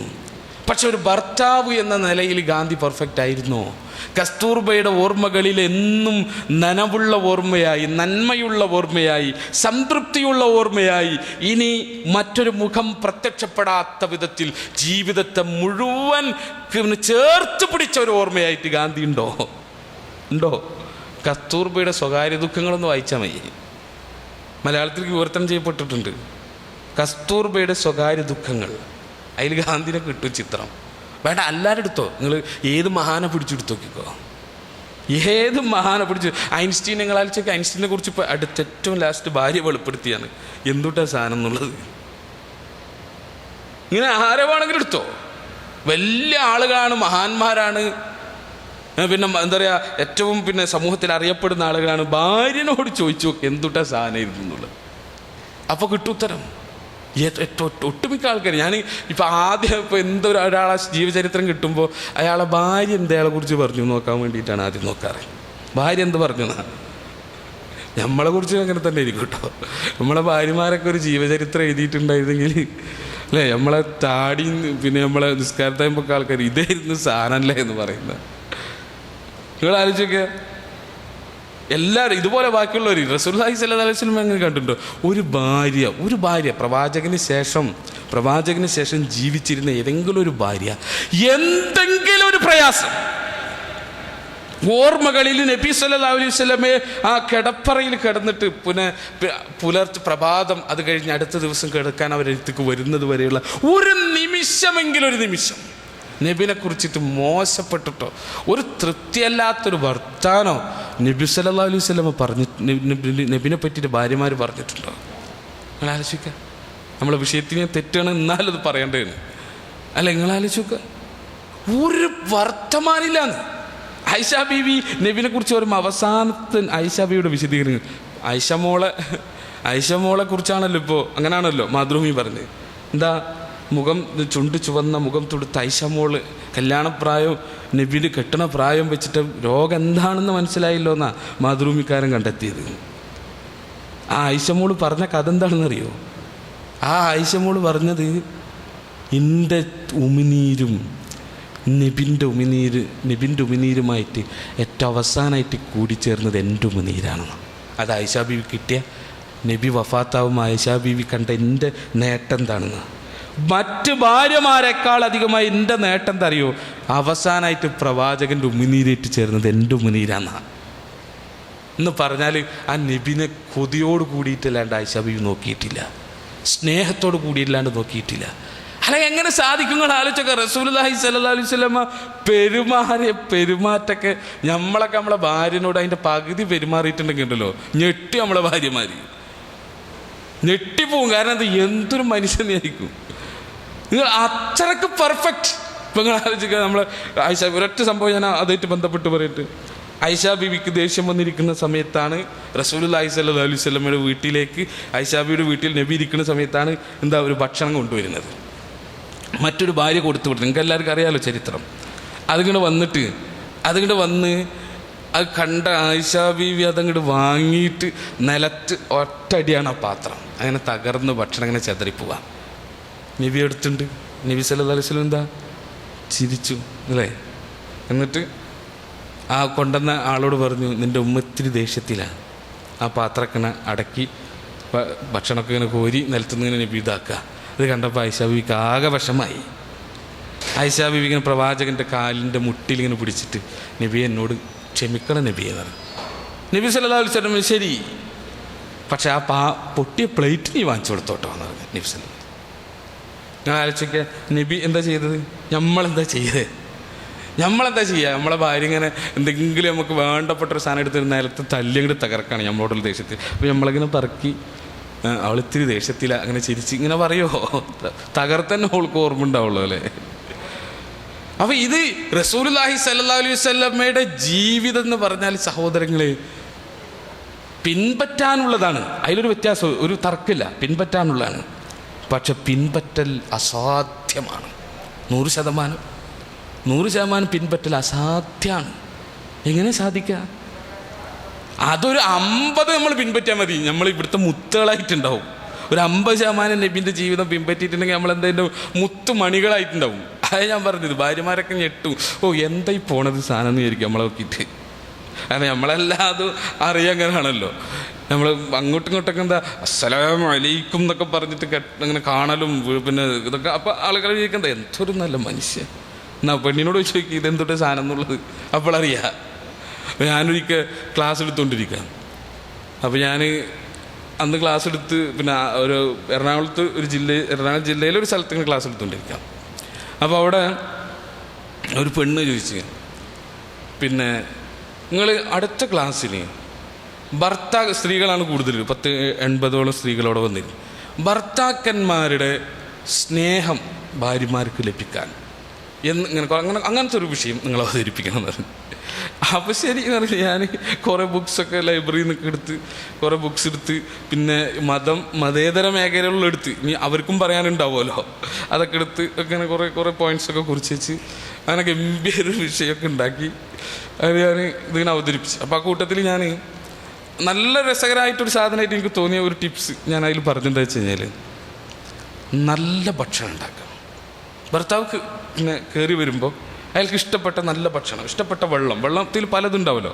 ചില വെള്ളം കുടിക്കുമ്പോൾ ചിലർക്ക് ഭയങ്കര ആശ്വാസം. അപ്പോൾ ആദ്യമായിട്ട് അത് കൊടുത്ത് സ്വീകരിക്കുക, നല്ല ഭക്ഷണം ഒരുക്കി വെക്കുക. അപ്പോൾ അയാളുടെ കുറേ സ്നേഹം കിട്ടാൻ ഒരു മാർഗ്ഗമാണ്. സത്യമാണത്.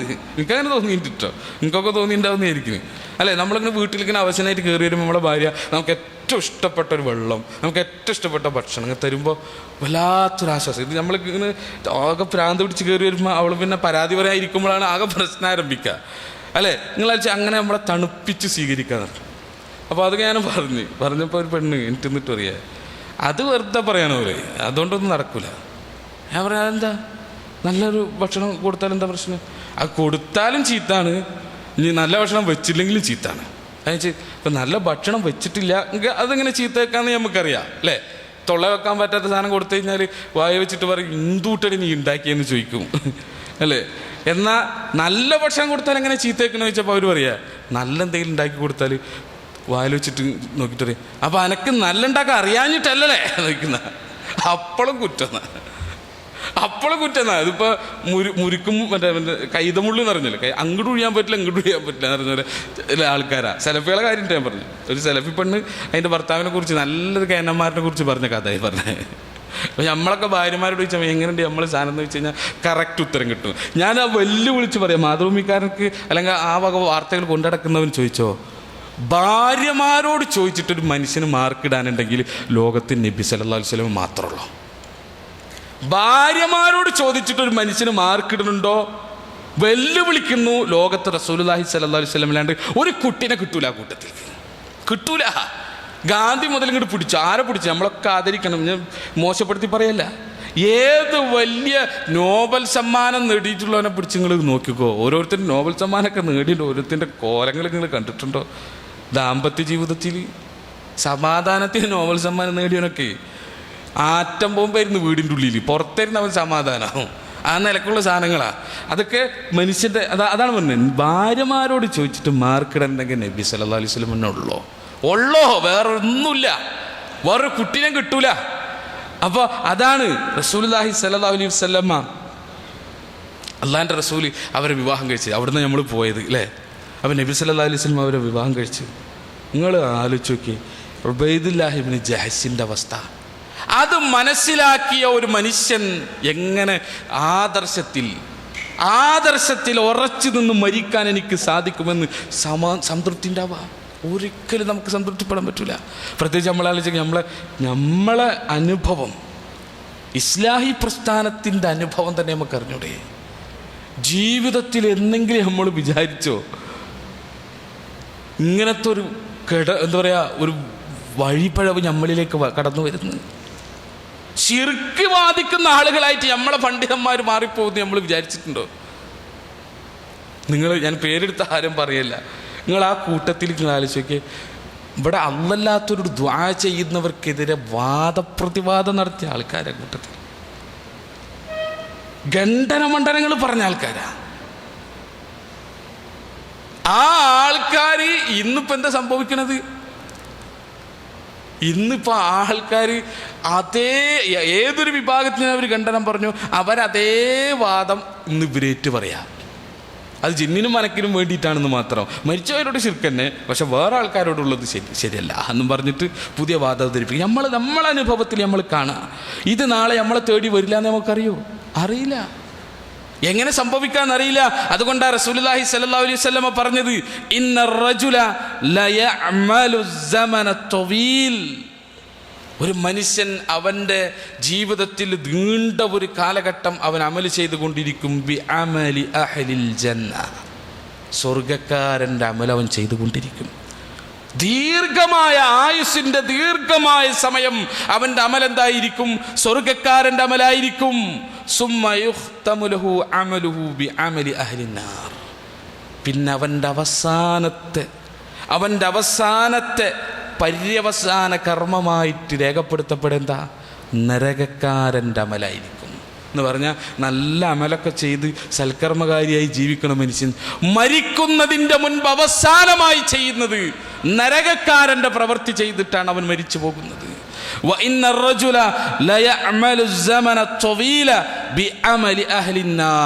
മറ്റൊരു മനുഷ്യൻ എന്താ, ജീവിതത്തിൻ്റെ വലിയ ഒരു സമയം, ദൈർഘ്യമേറിയ ഒരു സമയം അയാൾ എന്ത് ചെയ്യുന്നു?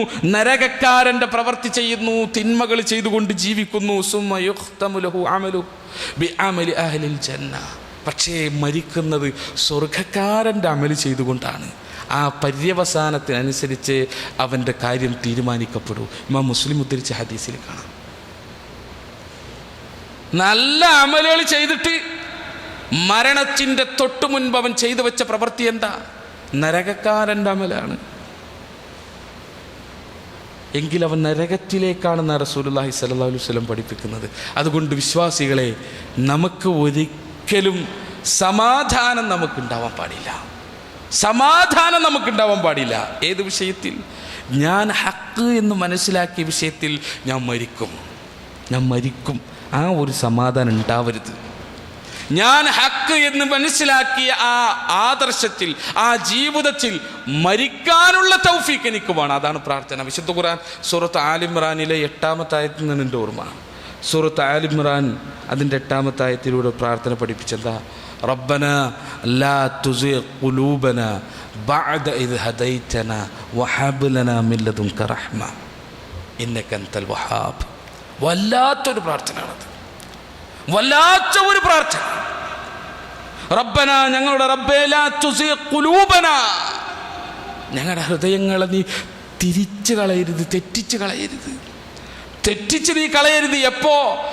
ബഅദ ഇദ് ഹദൈതന, ഞങ്ങൾ ഹിദായത്തിലായതിനു ശേഷം, സന്മാർഗത്തിലായതിനു ശേഷം, സത്യമായ ആദർശം എന്ത് എന്ന് മനസ്സിലാക്കിയതിന് ശേഷം, ഹക്കെന്ത് എന്ന് മനസ്സിലാക്കി അതിൽ ഉറച്ചു നിന്നതിന് ശേഷം ഞങ്ങളെ തെറ്റിച്ച് കളയല്ലേ റബ്ബേ എന്ന് പ്രാർത്ഥിക്കണം എന്ന് പറഞ്ഞാൽ അത് എപ്പോഴും സംഭവിക്കാം. എത്ര വലിയ പണ്ഡിതനായാലും സംഭവിക്കാം, എത്ര വലിയ പ്രബോധകനായാലും സംഭവിക്കാം, എത്ര വലിയ സംഘാടകനായാലും സംഭവിക്കാം, എത്ര വലിയ പ്രഭാഷകനായാലും സംഭവിക്കാം. മരിക്കുന്നത് അള്ളാഹു തൃപ്തിപ്പെട്ട രൂപത്തിലാകാൻ സാധിക്കണം. അതാണ് ഒരു വിശ്വാസി ഏറ്റവും പ്രധാനമായിട്ട് അവൻ്റെ പ്രാർത്ഥന അതായിരിക്കണം. നമ്മളെ ജീവിതത്തിൽ നമ്മൾ എത്ര ആളുകൾ അങ്ങനെ ചിന്തിച്ച് നമ്മൾ ബേജാറാവാറുണ്ട്, എത്ര ആളുകൾ അങ്ങനെ ചിന്തിച്ച് നമ്മൾ അസ്വസ്ഥരാകാറുണ്ട്. ഇല്ല, കാരണം നമ്മൾ വിചാരിച്ചത്, നമ്മൾ മനസ്സിലാക്കി ഇതിൽ തന്നെയാണ് നമ്മൾ മരിക്കാൻ പോകണമെന്നുള്ള ഒരു ഉറച്ച ധാരണ നമ്മുടെ ഹൃദയങ്ങളിലേക്ക് വരുന്നു. അത് സംഭവിക്കണമെന്നില്ല. പലതുകൊണ്ട് നമ്മൾ തെറ്റിപ്പോകാം. അവസാനത്തെ കർമ്മം നമ്മുടേത് നരകക്കാരൻ്റെ കർമ്മമായിട്ട് നമ്മൾ മരിച്ചു പോയി കഴിഞ്ഞാൽ വിശ്വാസികളെ പിന്നെ നമുക്ക് രക്ഷയില്ല. അതുകൊണ്ട് നിരന്തരമായി പ്രാർത്ഥിക്കുക. അതോടൊപ്പം തന്നെ 1-2 കാര്യങ്ങൾ കൂടി നമ്മൾ ശ്രദ്ധിക്കേണ്ടതുണ്ട്. എന്താ അറിയോ?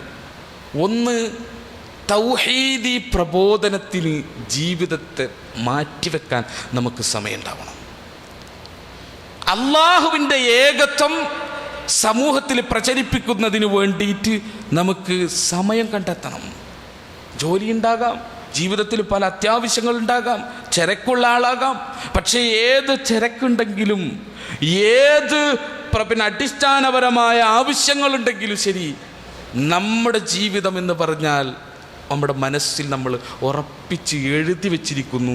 അത് ദുനിയാവിൽ തീർക്കാനുള്ള, ദുനിയാവിൻ്റെ ലക്ഷ്യങ്ങൾക്ക് വേണ്ടി മാത്രം തീർക്കാനുള്ളതല്ല, മറിച്ച് പരലോകത്തെ മുന്നിൽ കണ്ട് ജീവിക്കുകയും അതിനനുസരിച്ച് ജീവിതത്തെ ചിട്ടപ്പെടുത്തുകയും ചെയ്യേണ്ട ആളുകളാണ്. അവർക്ക് ഒന്നാമതായിട്ട് നിർവഹിക്കാനുള്ള കാര്യം അറിയോ? അല്ലാഹു സുബ്ഹാനഹു വ തആലയുടെ തൗഹീദിന് വേണ്ടിയിട്ടുള്ള ഒരു കൂട്ടായ്മയിൽ നമ്മൾ ഭാഗമാവാം. അതിനെന്താ നമുക്ക് സാധിക്കണം? സാധാരണ നിങ്ങൾ ആലോചിച്ചൊക്കെ, ഇപ്പോൾ ഒരിക്കൽ ഒരു MSMൻ്റെ ഒരു ക്ലാസ്, പുതിയ MSMൻ്റെ കുട്ടികൾ അവരുടെ ക്ലാസ്, KNMൻ്റെ പ്രവർത്തകന്മാരുടെ മക്കളാണ്, അങ്ങനെ പാരമ്പര്യമുള്ള ആളുകളാണ്. ഞാൻ അവരോട് ഇങ്ങനെ ചോദിച്ചു ഒരിക്കൽ ക്ലാസ്സിലും, ഈ തൗഹീദിൻ്റെ ഒരു കൂട്ടായ്മയിൽ ഉൾച്ചേർന്ന ആളുകളാണല്ലേ നമ്മൾ, ഒരു കൂട്ടായ്മയിൽ വന്നിട്ടുള്ള ആളുകളാണല്ലോ എന്ന നിലയ്ക്ക് ഞാൻ അവരോട് ചോദിച്ചു, എന്താണ് നിങ്ങളെ കൂട്ടായ്മകളെക്കുറിച്ച് നിങ്ങളെ അഭിപ്രായം എന്നറിയാൻ വേണ്ടി ചോദിച്ചു. വിശുദ്ധ ഖുർആൻ പറഞ്ഞു, അത്തിഉല്ലാഹ വ അത്തിഉർ റസൂൽ വ ഉലിൽ അംരി മിൻകും. 3 മൂന്ന് പേർക്കുള്ള താഴത്തിനെ കുറിച്ച് ഖുർആൻ സംസാരിച്ചു. അത്തിയുള്ള നിങ്ങൾ അള്ളാഹനനുസരിക്കണം. അപ്പോൾ ഞാൻ കുട്ടികളോട് ചോദിച്ചു, അള്ളാഹനനുസരിക്കണം എന്ന് പറയുമ്പോൾ നിങ്ങളെ മനസ്സിലേക്ക് വരുന്ന ദൃശ്യം എന്താണെന്ന് ചോദിച്ചു. നിങ്ങളെ മനസ്സിൽ വരുന്ന ഒരു അവസ്ഥ എന്താ, ആ ആശയം നിങ്ങളെ മനസ്സിൽ വരുന്ന എന്താ? അപ്പോൾ അവർ പറഞ്ഞു അള്ളാഹനനുസരിക്കണം എന്ന് പറഞ്ഞു കഴിഞ്ഞാൽ ഹറാമ് ചെയ്യാതിരിക്കുക, അള്ളാഹ് ഫർലാക്കിയത് കാത്തു സൂക്ഷിക്കുക, അള്ളാഹുവിൻ്റെ കൽപ്പനകളും നിർദ്ദേശങ്ങൾക്കും കീഴ്പ്പെടുക. അങ്ങനെ അവർ കൃത്യമായിട്ട് അള്ളാഹനനുസരിക്കുക എന്ന് പറഞ്ഞു. ശരി, വഅതിഉർ റസൂൽ, റസൂലിനെ നിങ്ങൾ അനുസരിക്കുക എന്ന് പറഞ്ഞാൽ എന്താ? അപ്പോൾ കുട്ടികൾ കൃത്യമായിട്ട് പറഞ്ഞു റസൂലിനെ അനുസരിക്കുക എന്ന് പറഞ്ഞാൽ റസൂലിൻ്റെ സുന്നത്ത് മുറുകെ പിടിക്കുക, റസൂലുള്ള പഠിപ്പിക്കാത്ത മതത്തിൻ്റെ ആചാരങ്ങൾ നമ്മൾ ഉപേക്ഷിക്കുക. ഇതൊക്കെയാണെന്ന് കൃത്യമായിട്ട് അവർ വിശദീകരിച്ചു. ശരി, വഉലിൽ അംരി മിൻകും എന്ന് പറഞ്ഞപ്പോൾ നിങ്ങൾക്ക് എന്ത് വന്നു വെച്ച്, നിങ്ങൾ അനുസരിക്കാനുള്ള സാധനമാണല്ലോ ഉലുൽ അംറും. അതിലെന്താ നിങ്ങൾക്ക് മനസ്സിലായത്? കുട്ടികളൊന്നും കൊണ്ടുവന്നില്ല. ഞാൻ ഉലുൽ അംറിനെ അനുസരിക്കാൻ നിങ്ങൾ ബാധ്യസ്ഥരല്ലേ? അപ്പോൾ അവർക്ക് എന്താണ് ഉലുൽ അംർ എന്നറിയില്ല. എന്താണ് ഉലുൽ അംർ എന്നറിയില്ല. ആർക്കറിയില്ല? 10-30 വർഷക്കാലം കേരള നദ്വത്തുൽ മുജാഹിദീൻ്റെ കീഴിൽ അതിൻ്റെ കീഴിൽ പ്രവർത്തിക്കുകയും തൻ്റെ കുടുംബത്തെ ആ ഇസ്ലാഹി ആദർശത്തിൻ്റെ അടിത്തറയിൽ വാർത്തെടുക്കുകയും ചെയ്ത ഒരു കുടുംബത്തിൽ നിന്ന് പുറത്തേക്ക് വിരിഞ്ഞു വന്നിട്ടുള്ള ഒരു കുട്ടിക്ക് ഉലുൽ അംർ ആരാണെന്നറിയില്ല. ഞാൻ എന്തെങ്കിലും ഒരു ചിത്രം നിങ്ങളെ മനസ്സിൽ, നിങ്ങൾ ഉലുൽ അംറിനെ ഇത്താഅത്ത് ചെയ്യണമെന്ന് പറയുമ്പോൾ എന്തെങ്കിലും ഒരു ചിത്രങ്ങളെ മനസ്സിലുണ്ടോ? ഒരു ചിത്രം കുട്ടികളെ മനസ്സിലില്ല. തന്നെ നമ്മളെ പ്രശ്നവും, നമ്മളെ പ്രശ്നം തന്നെയാണ്. നിങ്ങൾ ആലോചിച്ച് നോക്കുക. കാരണം നമ്മൾക്ക് നേതൃത്വം നൽകിക്കൊണ്ടിരിക്കുന്ന എന്ത് നേതൃത്വം? നിങ്ങൾ നൽകി വിശുദ്ധ ഖുർആൻ മുശ്രിക്കുകൾക്ക് അവർക്ക് അല്ലാഹു സുബ്ഹാനഹു വ തആല അവർക്ക് തൗഹീദിനെ പ്രത്യേകമായി അവരുടെ ഹൃദയങ്ങളിൽ സ്ഥാപിച്ചു കൊടുത്തു മനുഷ്യന്മാർക്ക്. അതിനെക്കുറിച്ച് പറയുമ്പോൾ വിശുദ്ധ ഖുർആൻ പറഞ്ഞ സൂറത്ത് അഅറാഫിലാണെന്ന് എൻ്റെ ഓർമ്മ. അതിൽ സംസാരിക്കുമ്പോൾ വിശുദ്ധ ഖുർആൻ അവിടെ പ്രത്യേകം മുശ്രിക്കുകൾക്ക് എന്തുകൊണ്ട് ഭൂലോകത്ത് ജീവിതം ആരംഭിക്കുന്നതിന് മുമ്പ് മൊത്തം മനുഷ്യന്മാർക്ക് അവരുടെ ഹൃദയത്തിൽ അല്ലാഹ് തൗഹീദിനെ കുറിച്ചിട്ടുള്ള ബോധം ഉണ്ടാക്കി കൊടുത്തു. അതിനെക്കുറിച്ച് അല്ലാഹു സുബ്ഹാനഹു വ തആല പറഞ്ഞെന്തറിയോ? ഔ തഖൂലു ഇന്നമാ അശ്റക ആബാഉനാ മിൻ ഖബ്ൽ വകുന്നാ ദുർരിയ്യതൻ മിൻ ബഅദിഹിം. നിങ്ങൾ പറഞ്ഞേക്കും, മുശ്രിക്കുകളായി മരിച്ച ആളുകൾ പറഞ്ഞേക്കും. എന്ത് പറഞ്ഞേക്കും? ഞങ്ങളുടെ പിതാക്കന്മാർ, ഞങ്ങളുടെ പൈതൃകം ഞങ്ങൾക്ക് നൽകപ്പെട്ട ഞങ്ങളുടെ പൂർവികരായിട്ടുള്ള ആളുകൾ, കാരണവന്മാർ, അവരെല്ലാം ശിർക്ക് ചെയ്യുന്ന ആളുകളാണ്, മുൻപേ തന്നെ ശിർക്ക് ചെയ്യുന്ന ആളുകളാണ്. അവരുടെ തുടർച്ചയായി അവർ പഠിപ്പിച്ച വിശ്വാസം, അവർ പഠിപ്പിച്ച കർമ്മം, അവർ പഠിപ്പിച്ച പാരമ്പര്യം, പൈതൃകം ഇതൊക്കെ ഏറ്റുവാങ്ങിയിട്ട് പറന്നു വീണ പിൻതലമുറക്കലാണ് ഞങ്ങൾ. അഫതുഹ്ലികുനാ ബിമാ ഫഅലൽ മുബ്തിലൂൻ, ആ അസത്യവാദികൾ ചെയ്തു വെച്ചതാണ് ഞങ്ങൾ ഏറ്റെടുത്തത്. അവർ ചെയ്ത പ്രവർത്തനത്തിൻ്റെ പേരിൽ ഞങ്ങളെ ശിക്ഷിക്കരുത് എന്ന് നിങ്ങൾ പറഞ്ഞേക്കുന്ന എന്ന് പറഞ്ഞ ഒരു മനുഷ്യൻ്റെ ന്യായം, അള്ളാൻ്റെ മുമ്പിൽ ഒരു മനുഷ്യൻ അവതരിപ്പിക്കുന്ന ന്യായം എന്താ? ഞങ്ങളെ പിതാക്കന്മാർ ശിർക്കിലാണ് ഞങ്ങളെ വളർത്തിയത്, ഞങ്ങൾ ജനിച്ച അന്ന് ജാറത്തിലായിരുന്നു ഞങ്ങളെ കൊണ്ടുപോയത്. ജീവിതത്തിൻ്റെ പ്രതിസന്ധി ഘട്ടങ്ങളിൽ, പ്രയാസഘട്ടങ്ങളിൽ അമ്പിയാക്കളെയും ഔലിയാക്കളെയും ബദരീങ്ങളെയും ശുഹദാക്കളെയും ഒക്കെ വിളിച്ച് തേടുന്ന പാരമ്പര്യമായിരുന്നു ഞങ്ങൾക്ക്. അവർ ഞങ്ങളങ്ങനെയാണ് പഠിപ്പിച്ചത്. തൗഹീദ് ഞങ്ങൾക്ക് അറിയില്ലായിരുന്നു എന്ന് പറയരുത് മനുഷ്യ, എന്ന് നിങ്ങൾ പറയരുത്. അങ്ങനെ പറയാൻ നിങ്ങൾക്ക് ന്യായമില്ലാത്ത വിധത്തിൽ അള്ളാഹു ഭൂലോകത്തേക്ക് അയക്കുന്നതിന് മുൻപ് റബ്ബ് അള്ളയാണ് എന്ന ബോധം ഹൃദയങ്ങളിൽ ഇട്ട് തന്നിട്ടാണ് ഇവിടെയുള്ള ക്രിസ്ത്യാനിനെയും ഹിന്ദുവിനെയും മുസ്ലിമിനെയും എല്ലാ മതക്കാരനെയും മതമില്ലാത്തവനെയും എല്ലാം ഈ ഭൂലോകത്തേക്ക് വിട്ടത് എന്നാണ് വിശുദ്ധ ഖുർആൻ പറയുന്നത്. അപ്പം അങ്ങനെ വിടാനുള്ള കാരണം എന്താ? മനുഷ്യനിങ്ങനൊരു ന്യായം പറയും. എങ്ങനെ? ഞങ്ങളെ പൂർവികന്മാർ ഞങ്ങൾക്ക് പഠിപ്പിച്ചെന്ന് ശിർക്കാണ്, അതാണ് ഞങ്ങൾ ചെയ്തത്, അതാണ് ഞങ്ങൾ മനസ്സിലാക്കിയത്, അത് ഞങ്ങൾ ചെയ്തു പോയി, ഞങ്ങൾക്ക് അതിൻ്റെ അപ്പുറം മറ്റൊന്നറിയില്ല എന്ന് മനുഷ്യൻ പറയും. അതില്ലാതിരിക്കാൻ വേണ്ടിയിട്ടാണ് അല്ല ഇങ്ങനെ ചെയ്തത്. നിങ്ങളൊന്ന് ആലോചിച്ച് നോക്കിയേ, നമ്മളെ പലരെ ജീവിതം എടുത്തു കഴിഞ്ഞാൽ നമ്മൾ മനസ്സിലാക്കിയ അഖീദ എന്താ? നമ്മളിൽ പലരും ജാറങ്ങളിൽ പോയിരുന്ന ആളുകളാണ്, മരണപ്പെട്ടുപോയ മഹാത്മാക്കളെ വിളിച്ച് തേടിയിരുന്ന ആളുകളാണ്. ജീവിതത്തിൻ്റെ ഒരു പ്രതിസന്ധി വന്നാൽ അല്ലാഹ് എന്ന വാക്കല്ലേ നമുക്ക് ആദ്യം വരിക, അല്ലേ? നിങ്ങൾ ആലോചിച്ചൊക്കെ, പള്ളിയിൽ നിന്ന് ഒരു പയ്യൻ പള്ളിയിൽ നിന്ന് പുറത്തേക്ക് ഇറങ്ങിയപ്പോൾ അവന് വില കൂടിയ ചെരുപ്പാണ് ഇട്ടുണ്ടെന്ന്. വില കൂടിയ ചെരുപ്പിട്ടിട്ട് അതിങ്ങനെ വെച്ചിട്ട് പോയതാ. ഇട്ട് പൂതിയിരുന്നിട്ടില്ല ചെക്കൻ്റെ. നിസ്കാരം കഴിഞ്ഞ് ജുമായിട്ട് പുറത്തേക്ക് ഇറങ്ങി നോക്കുമ്പോൾ ചെരുപ്പില്ല, അതിൻ്റെ പകരണ്ട് ബ്ലേഡായി നിൽക്കുന്ന ഒരു സാധനം, വാറ് ചെരുപ്പ് അവിടെ കിടക്കുക. എന്നാൽ ഇടുമ്പോൾ ഒരു മര്യാദക്കുള്ള ഇട്ടൂടെ. കാലിട്ടാൽ മുറിഞ്ഞു പോകുന്ന സൈസ് സാധനം, തേഞ്ഞൊരു സാധനം ഇട്ടിട്ട് ഒരുത്തന്നെ എടുത്തുകൊണ്ടിരിക്കുക. അവനത് കണ്ട വശം എന്താ പറയുക, ബദരീങ്ങളെ എന്നാ വിളിച്ചത്. നെഞ്ചത്തടിച്ചിട്ടാൻ വിളിക്കുക, ബദരീങ്ങളെ പോയല്ലോ എന്നാ. നിങ്ങൾക്കറിയോ, ഒരു പെട്ടെന്ന് സഡൻ ഉണ്ടാവുന്ന ഒരു പ്രശ്നത്തിൻ്റെ പേര് അള്ളാന്ന് വരുന്നില്ല. സാധാരണ എങ്ങനെ വരേണ്ടത്? സഡൻ ഒരു പ്രശ്നം നമുക്ക് അനുഭവപ്പെടുമ്പോൾ നമ്മളെ തലച്ചോറിലേക്ക് ചിന്തിച്ച് എങ്ങനെ എത്തുന്ന അതിനേക്കാൾ മുൻപ് നമ്മളെ ഹൃദയം വിളിക്കും അല്ലേ? അതാരെ വിളിക്കുക? ഏറ്റവും അധികം ഹൃദയത്തിലുള്ള അത് അള്ളാന്നാ വിളിക്കുക, അള്ളാന്നാ വിളിക്കുക. എനിക്ക് തോന്നുന്നു ഹിന്ദുസൊക്കെ കാണാൻ ചിലപ്പോൾ പടച്ചോനെ എന്ന് വിളിച്ചു പോകണം. പിന്നാണ് കുറച്ച് കഴിഞ്ഞിട്ട് ശ്രീരാമന് ശ്രീകൃഷ്ണനൊക്കെ അങ്ങോട്ട് വരിക, ബാക്കിയുള്ള അവതാരങ്ങളൊക്കെ വരിക. പടച്ചോനെ എന്നാവും ഫസ്റ്റ് വരാൻ തോന്നുന്നുണ്ട്.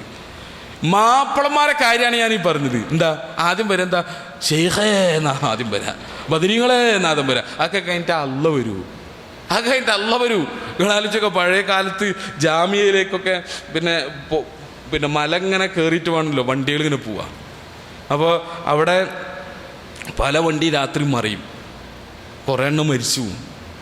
അപ്പോൾ പഴയ കാലത്ത് നമ്മളെ നേതാക്കന്മാർ അവരുടെ ഓർമ്മകളിൽ നിന്ന് പറഞ്ഞ ചില കാര്യങ്ങൾ ഞാൻ ആലോചിക്കുകയാണ്. ഒരിക്കൽ രാത്രി അവിടുന്ന് ഒരു മല ഇറങ്ങി വരുന്ന ബസ് മറിഞ്ഞപ്പോൾ ജാമ്യയിലുണ്ടായിരുന്ന അന്നത്തെ ജാമ്യ നമുക്കറിയാലോ, അവിടെ ഉണ്ടായിരുന്ന നമ്മളെ പണ്ഡിതന്മാർ മരിച്ചുപോയ മരണപ്പെട്ടു പോയ തൗഹീദിൻ്റെ ധീര പടനായകന്മാരായിരുന്ന ആളുകൾ. അവരിൽ പലരും ഓടി വന്ന് ചാടി അടിയിൽ നിന്ന് ഇറങ്ങിയിട്ട് ആൾക്കാരിങ്ങനെ വലിച്ചു കയറ്റലാണ്. അപ്പോൾ അതിൽ നമ്മളെ ഏതോ ഒരു മൗലവി, ഞാൻ അദ്ദേഹത്തിൻ്റെ പേര് ഞാൻ മറന്നു, അദ്ദേഹം ഒരു പെണ്ണിൻ്റെ ശരീരം ഇങ്ങനെ വലിച്ച് കയറ്റുന്ന സമയത്ത് അതിന് ജീവൻ ഉണ്ടായിരുന്നു. അദ്ദേഹം പറയേ അദ്ദേഹത്തിൻ്റെ കയ്യിലിങ്ങനെ ആ പെണ്ണ്, പ്രായമുള്ള പെണ്ണാണ്, അതിങ്ങനെ പിടിച്ചിട്ട് എൻ്റെ കുട്ടിയാവെന്ന് ചോദിച്ചെന്നാ, രക്തത്തിൽ കുളിച്ചെടുക്കുക. അപ്പോൾ ഇദ്ദേഹം അവിടെ കുട്ടി ആർക്കറിയാം, എന്നാലും മരിക്കാൻ പോണ ആളോട് കുട്ടീനെ ഞാൻ നോക്കിയിട്ട് ഇവരറിയിക്കാനൊന്നും പറയാൻ പറ്റൂലല്ലോ. അപ്പോൾ മൂപ്പര് പറഞ്ഞ് കുട്ടിക്കൊരു കുഴപ്പമില്ല, നിങ്ങൾ വിഷമിക്കണ്ട, ഒരു കുഴപ്പമില്ല എന്ന് പറഞ്ഞു. അപ്പോൾ ഈ പെണ്ണ് ആശ്വാസത്തോടെ, കുട്ടിക്കൊരു കുഴപ്പമില്ലല്ലോ, ഉമ്മാണ്, ആശ്വാസത്തോടെ ബദരീങ്ങളെ എന്ന് വിളിച്ചിട്ട് മൗലവിയുടെ മടിയിൽ കിടന്ന് മരിച്ചുപോയ പോക്കാണ് ഈ പറയണത്. എൻ്റെ കുട്ടിക്കൊന്നുമില്ലല്ലോ എന്ന് പറഞ്ഞപ്പോൾ ആശ്വാസത്തോടെ ഒരു പെണ്ണ് മരിക്കണ്. മുസ്ലിം സമുദായത്തിൽ പറഞ്ഞൊരു പെണ്ണ് ഈ മൗലവിൻ്റെ കയ്യിൽ കിടന്നിട്ട് മരിക്കുക, ബദരീങ്ങളെ എന്ന് വിളിച്ചിട്ട്. നിങ്ങൾ ആലോചിച്ച് നോക്കി, അങ്ങനെ ജീവിച്ച് ജനതയുടെ പിൻതലമുറക്കാരെ നമ്മൾ, ഒരു പക്ഷേ നമ്മളെ ഉമ്മയായിരിക്കാം മരിച്ചത്, നമ്മളെ വാപ്പയായിരിക്കാം മതി. അവിടെ നിന്ന് സഹോദരങ്ങളെ റബ്ബിനെ മാത്രം വിളിക്കുന്ന ഈ പാതയിലേക്ക് നമുക്ക് നിമിത്തായതാരാ? ഒരു സംശയവും വേണ്ട, ഇസ്ലാഹി പ്രസ്ഥാനാണ്. ഒരു സംശയം അതിൽ വേണ്ട. ആ ഇസ്ലാഹി പ്രസ്ഥാനത്തിൽ നിന്ന് ആ ആദർശം ജീവിതത്തിലേക്ക് പകർത്താനുള്ള വഴി നമുക്ക് കാണിച്ചു തന്ന കേരള ജംഇയ്യത്തുൽ ഉലമ, അതാണ് നമുക്ക് ഉലുൽ അംർ എന്നുള്ളത് പറയാൻ നമ്മളാൾക്കാർക്ക് ഒരു പ്രയാസമാണ്. കാരണം എന്താ പറയുക, ഈ സുബൈർ മങ്കടറെ ഒരു സ്വാധീനം ഇങ്ങനെ കാര്യമായി വന്നല്ലോ, സംഘടന വിദ്യാർത്ഥി നിന്ന്. അപ്പോൾ അവരിങ്ങനെ മുറിച്ച് ഉലുൽ അംർ ആവേണ്ടതിൻ്റെ യോഗ്യത ഒക്കെ പറഞ്ഞ് അവസാനം ആർക്കാ ഉലുൽ അംറായിട്ട് കണക്കാക്കാൻ പറ്റാൻ നോക്കിയപ്പോൾ ജംഇയ്യത്തുൽ ഉലമ ഔട്ട്. മൂപ്പര് ഈ യോഗ്യത ഉണ്ടാക്കിയത് തന്നെ ജംഇയ്യത്തുൽ ഉലമ ഔട്ടാക്കാൻ വേണ്ടിയിട്ടാണ്. നമുക്കത് മനസ്സിലായില്ല.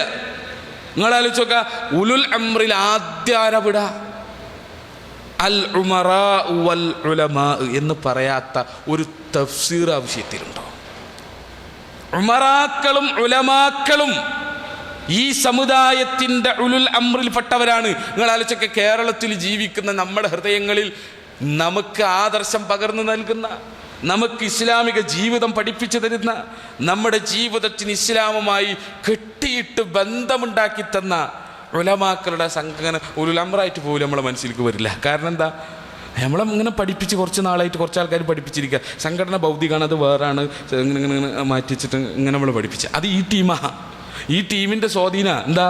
അവരിങ്ങനെ നമുക്കിടയിൽ ഇങ്ങനെ ഇത് പറഞ്ഞിട്ട് സംഘടന തിന്മ എന്ന് പറഞ്ഞ് അവസാനം നമ്മളെ മനസ്സിൽ തിന്മൊന്നല്ലെങ്കിൽ നമുക്ക് പ്രത്യേകിച്ച് ഇങ്ങനെ ആത്മീയ ബന്ധമൊന്നുമില്ല, ഇങ്ങനെ പറഞ്ഞ് മാറ്റിയിരുത്താൻ തുടങ്ങി.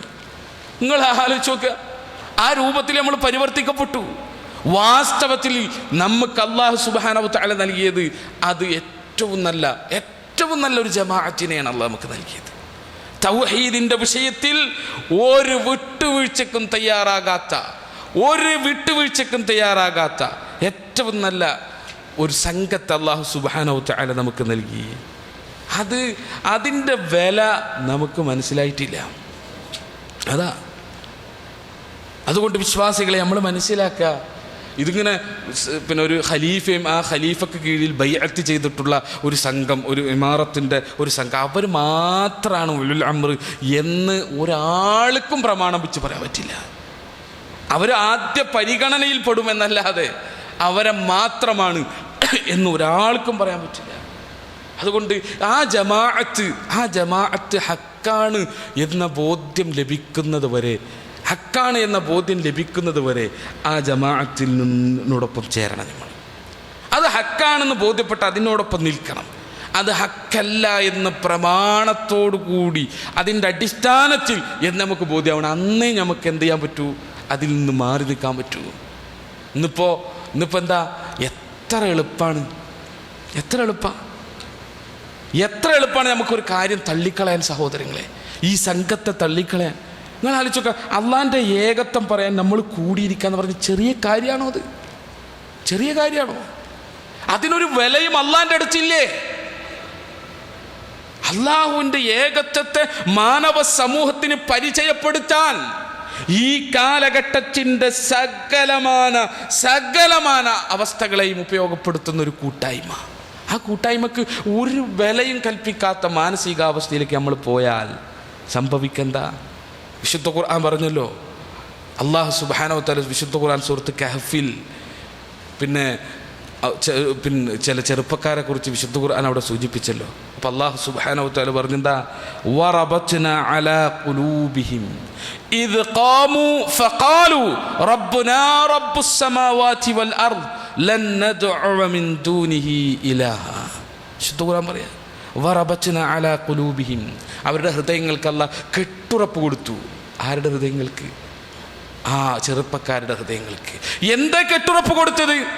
ഇത് ഖാമു ഫഖാലു, അവർ എഴുന്നേറ്റ് നിന്ന് പ്രഖ്യാപിച്ചപ്പോൾ, അവർ എഴുന്നേറ്റ് നിന്ന് പറഞ്ഞപ്പോൾ, റബ്ബുനാ റബ്ബുസ് സമാവാതി വൽ അർദ് ലൻ നദ്ഉ മിൻ ദൂനിഹി ഇലാഹ, ഞങ്ങളുടെ റബ്ബ് ആകാശഭൂമികളുടെ റബ്ബാണ്, അവനല്ലാത്ത ഒരാളോട് ഞങ്ങൾ ദുആ ചെയ്യില്ല എന്ന് സമൂഹത്തിൻ്റെ മുന്നിൽ ഉറക്കെ പറഞ്ഞപ്പോൾ അല്ലാഹ് അവരുടെ ഹൃദയങ്ങൾക്ക് കെട്ടുറപ്പ് കൊടുത്തു. ആ കെട്ടുറപ്പാണ് സഹോദരങ്ങളെ ഹിദായത്തിൽ അവർ മരിച്ചത്.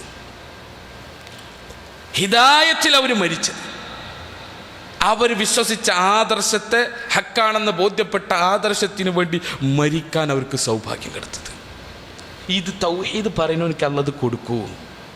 സമൂഹത്തിൻ്റെ മുൻപിൽ കൂട്ടമായി നിന്ന് കഅന്നഹും ബുനിയാനുൻ മർസൂസ് എന്ന് പറഞ്ഞല്ലോ, യുദ്ധം ചെയ്യുന്നതിനെ സംബന്ധിച്ചല്ല.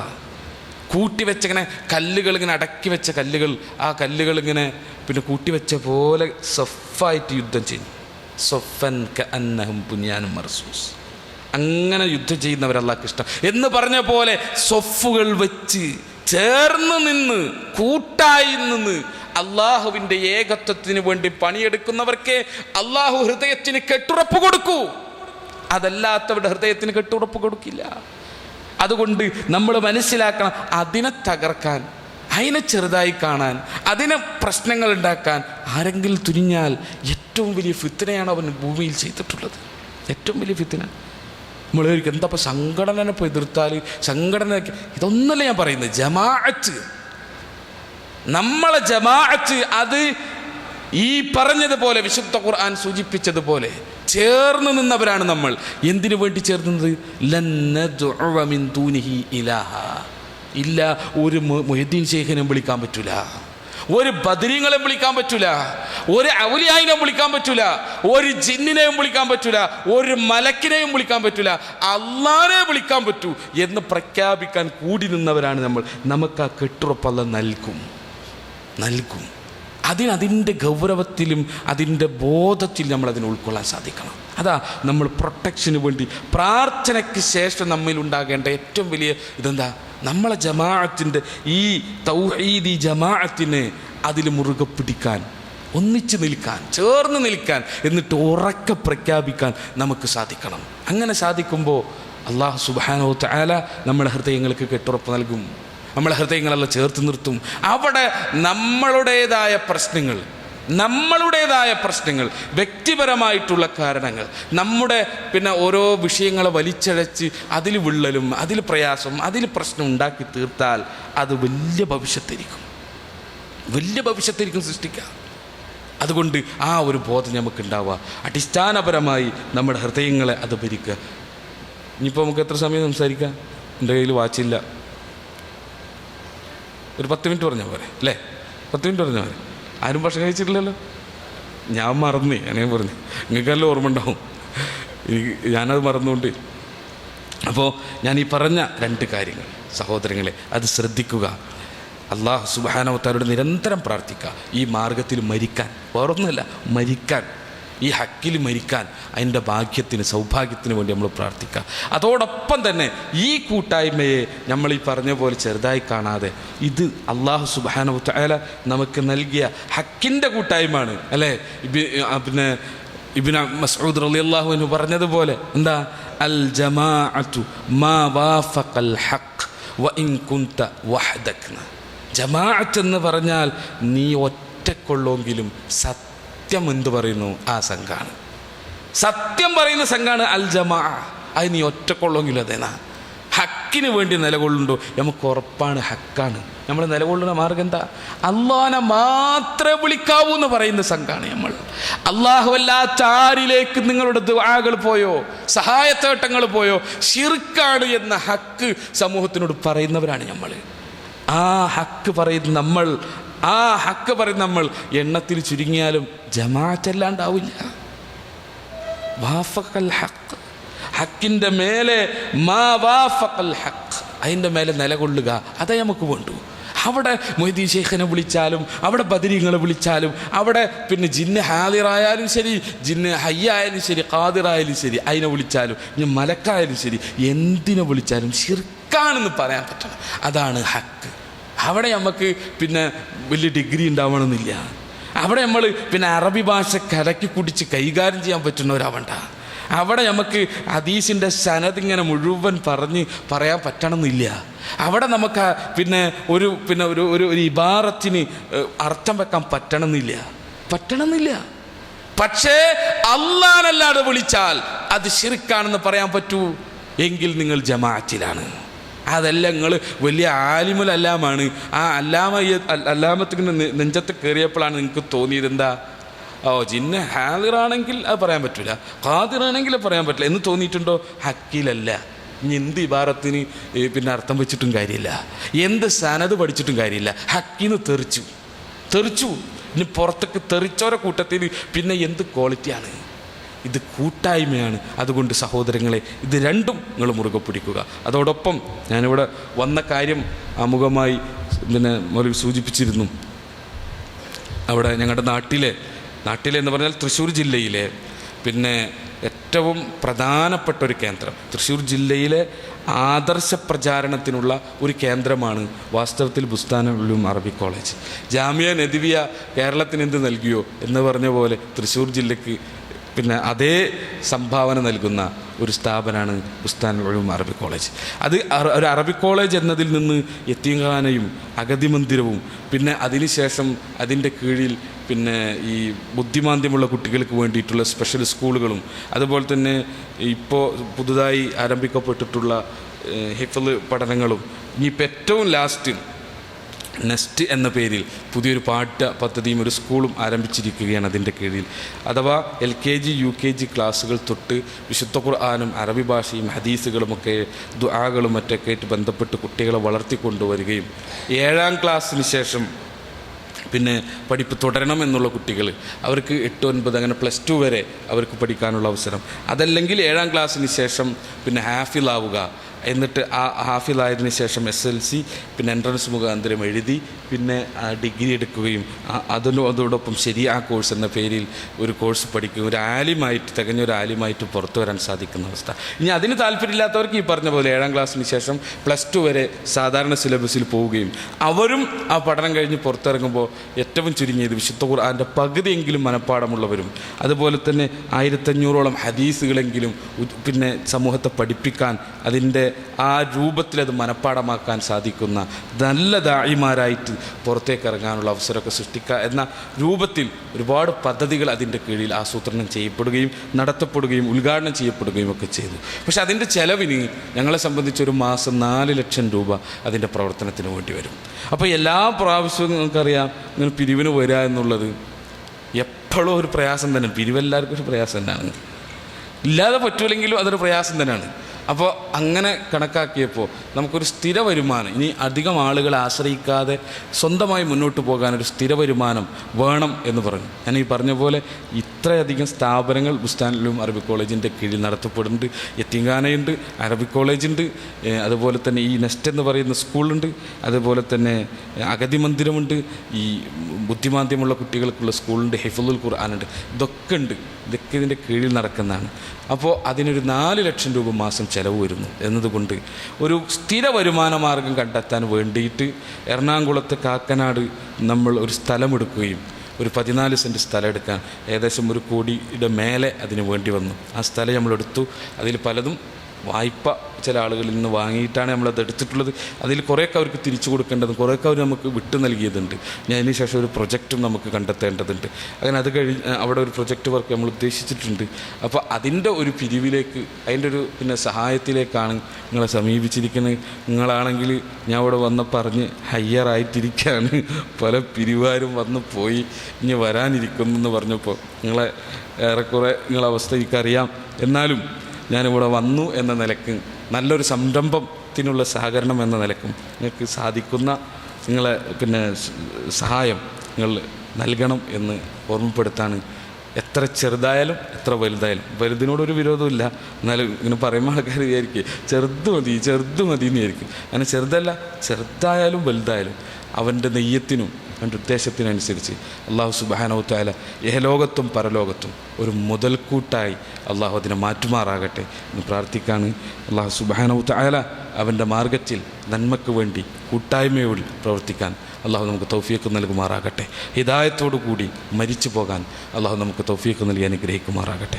റബ്ബന ആതിന ഫിദ്ദുനിയ ഹസന വഫിൽ ആഖിറതി ഹസനത വഖിന അദാബന്നാർ. റബ്ബന തഖബ്ബൽ മിന്ന ഇന്നക അൻതസ് സമീഉൽ അലീം വതുബ് അലൈനാ ഇന്നക അൻത തവ്വാബുർ റഹീം. ആമീൻ ആമീൻ ബിറഹ്മതിക യാ അർഹമർ റഹീമീൻ. വആഖിർ ദഅവാന അൽഹംദുലില്ലാഹി റബ്ബിൽ ആലമീൻ. വസ്സലാത്തു വസ്സലാമു അലാ ഖാതമിൽ അൻബിയാഇ വൽ മുർസലീൻ.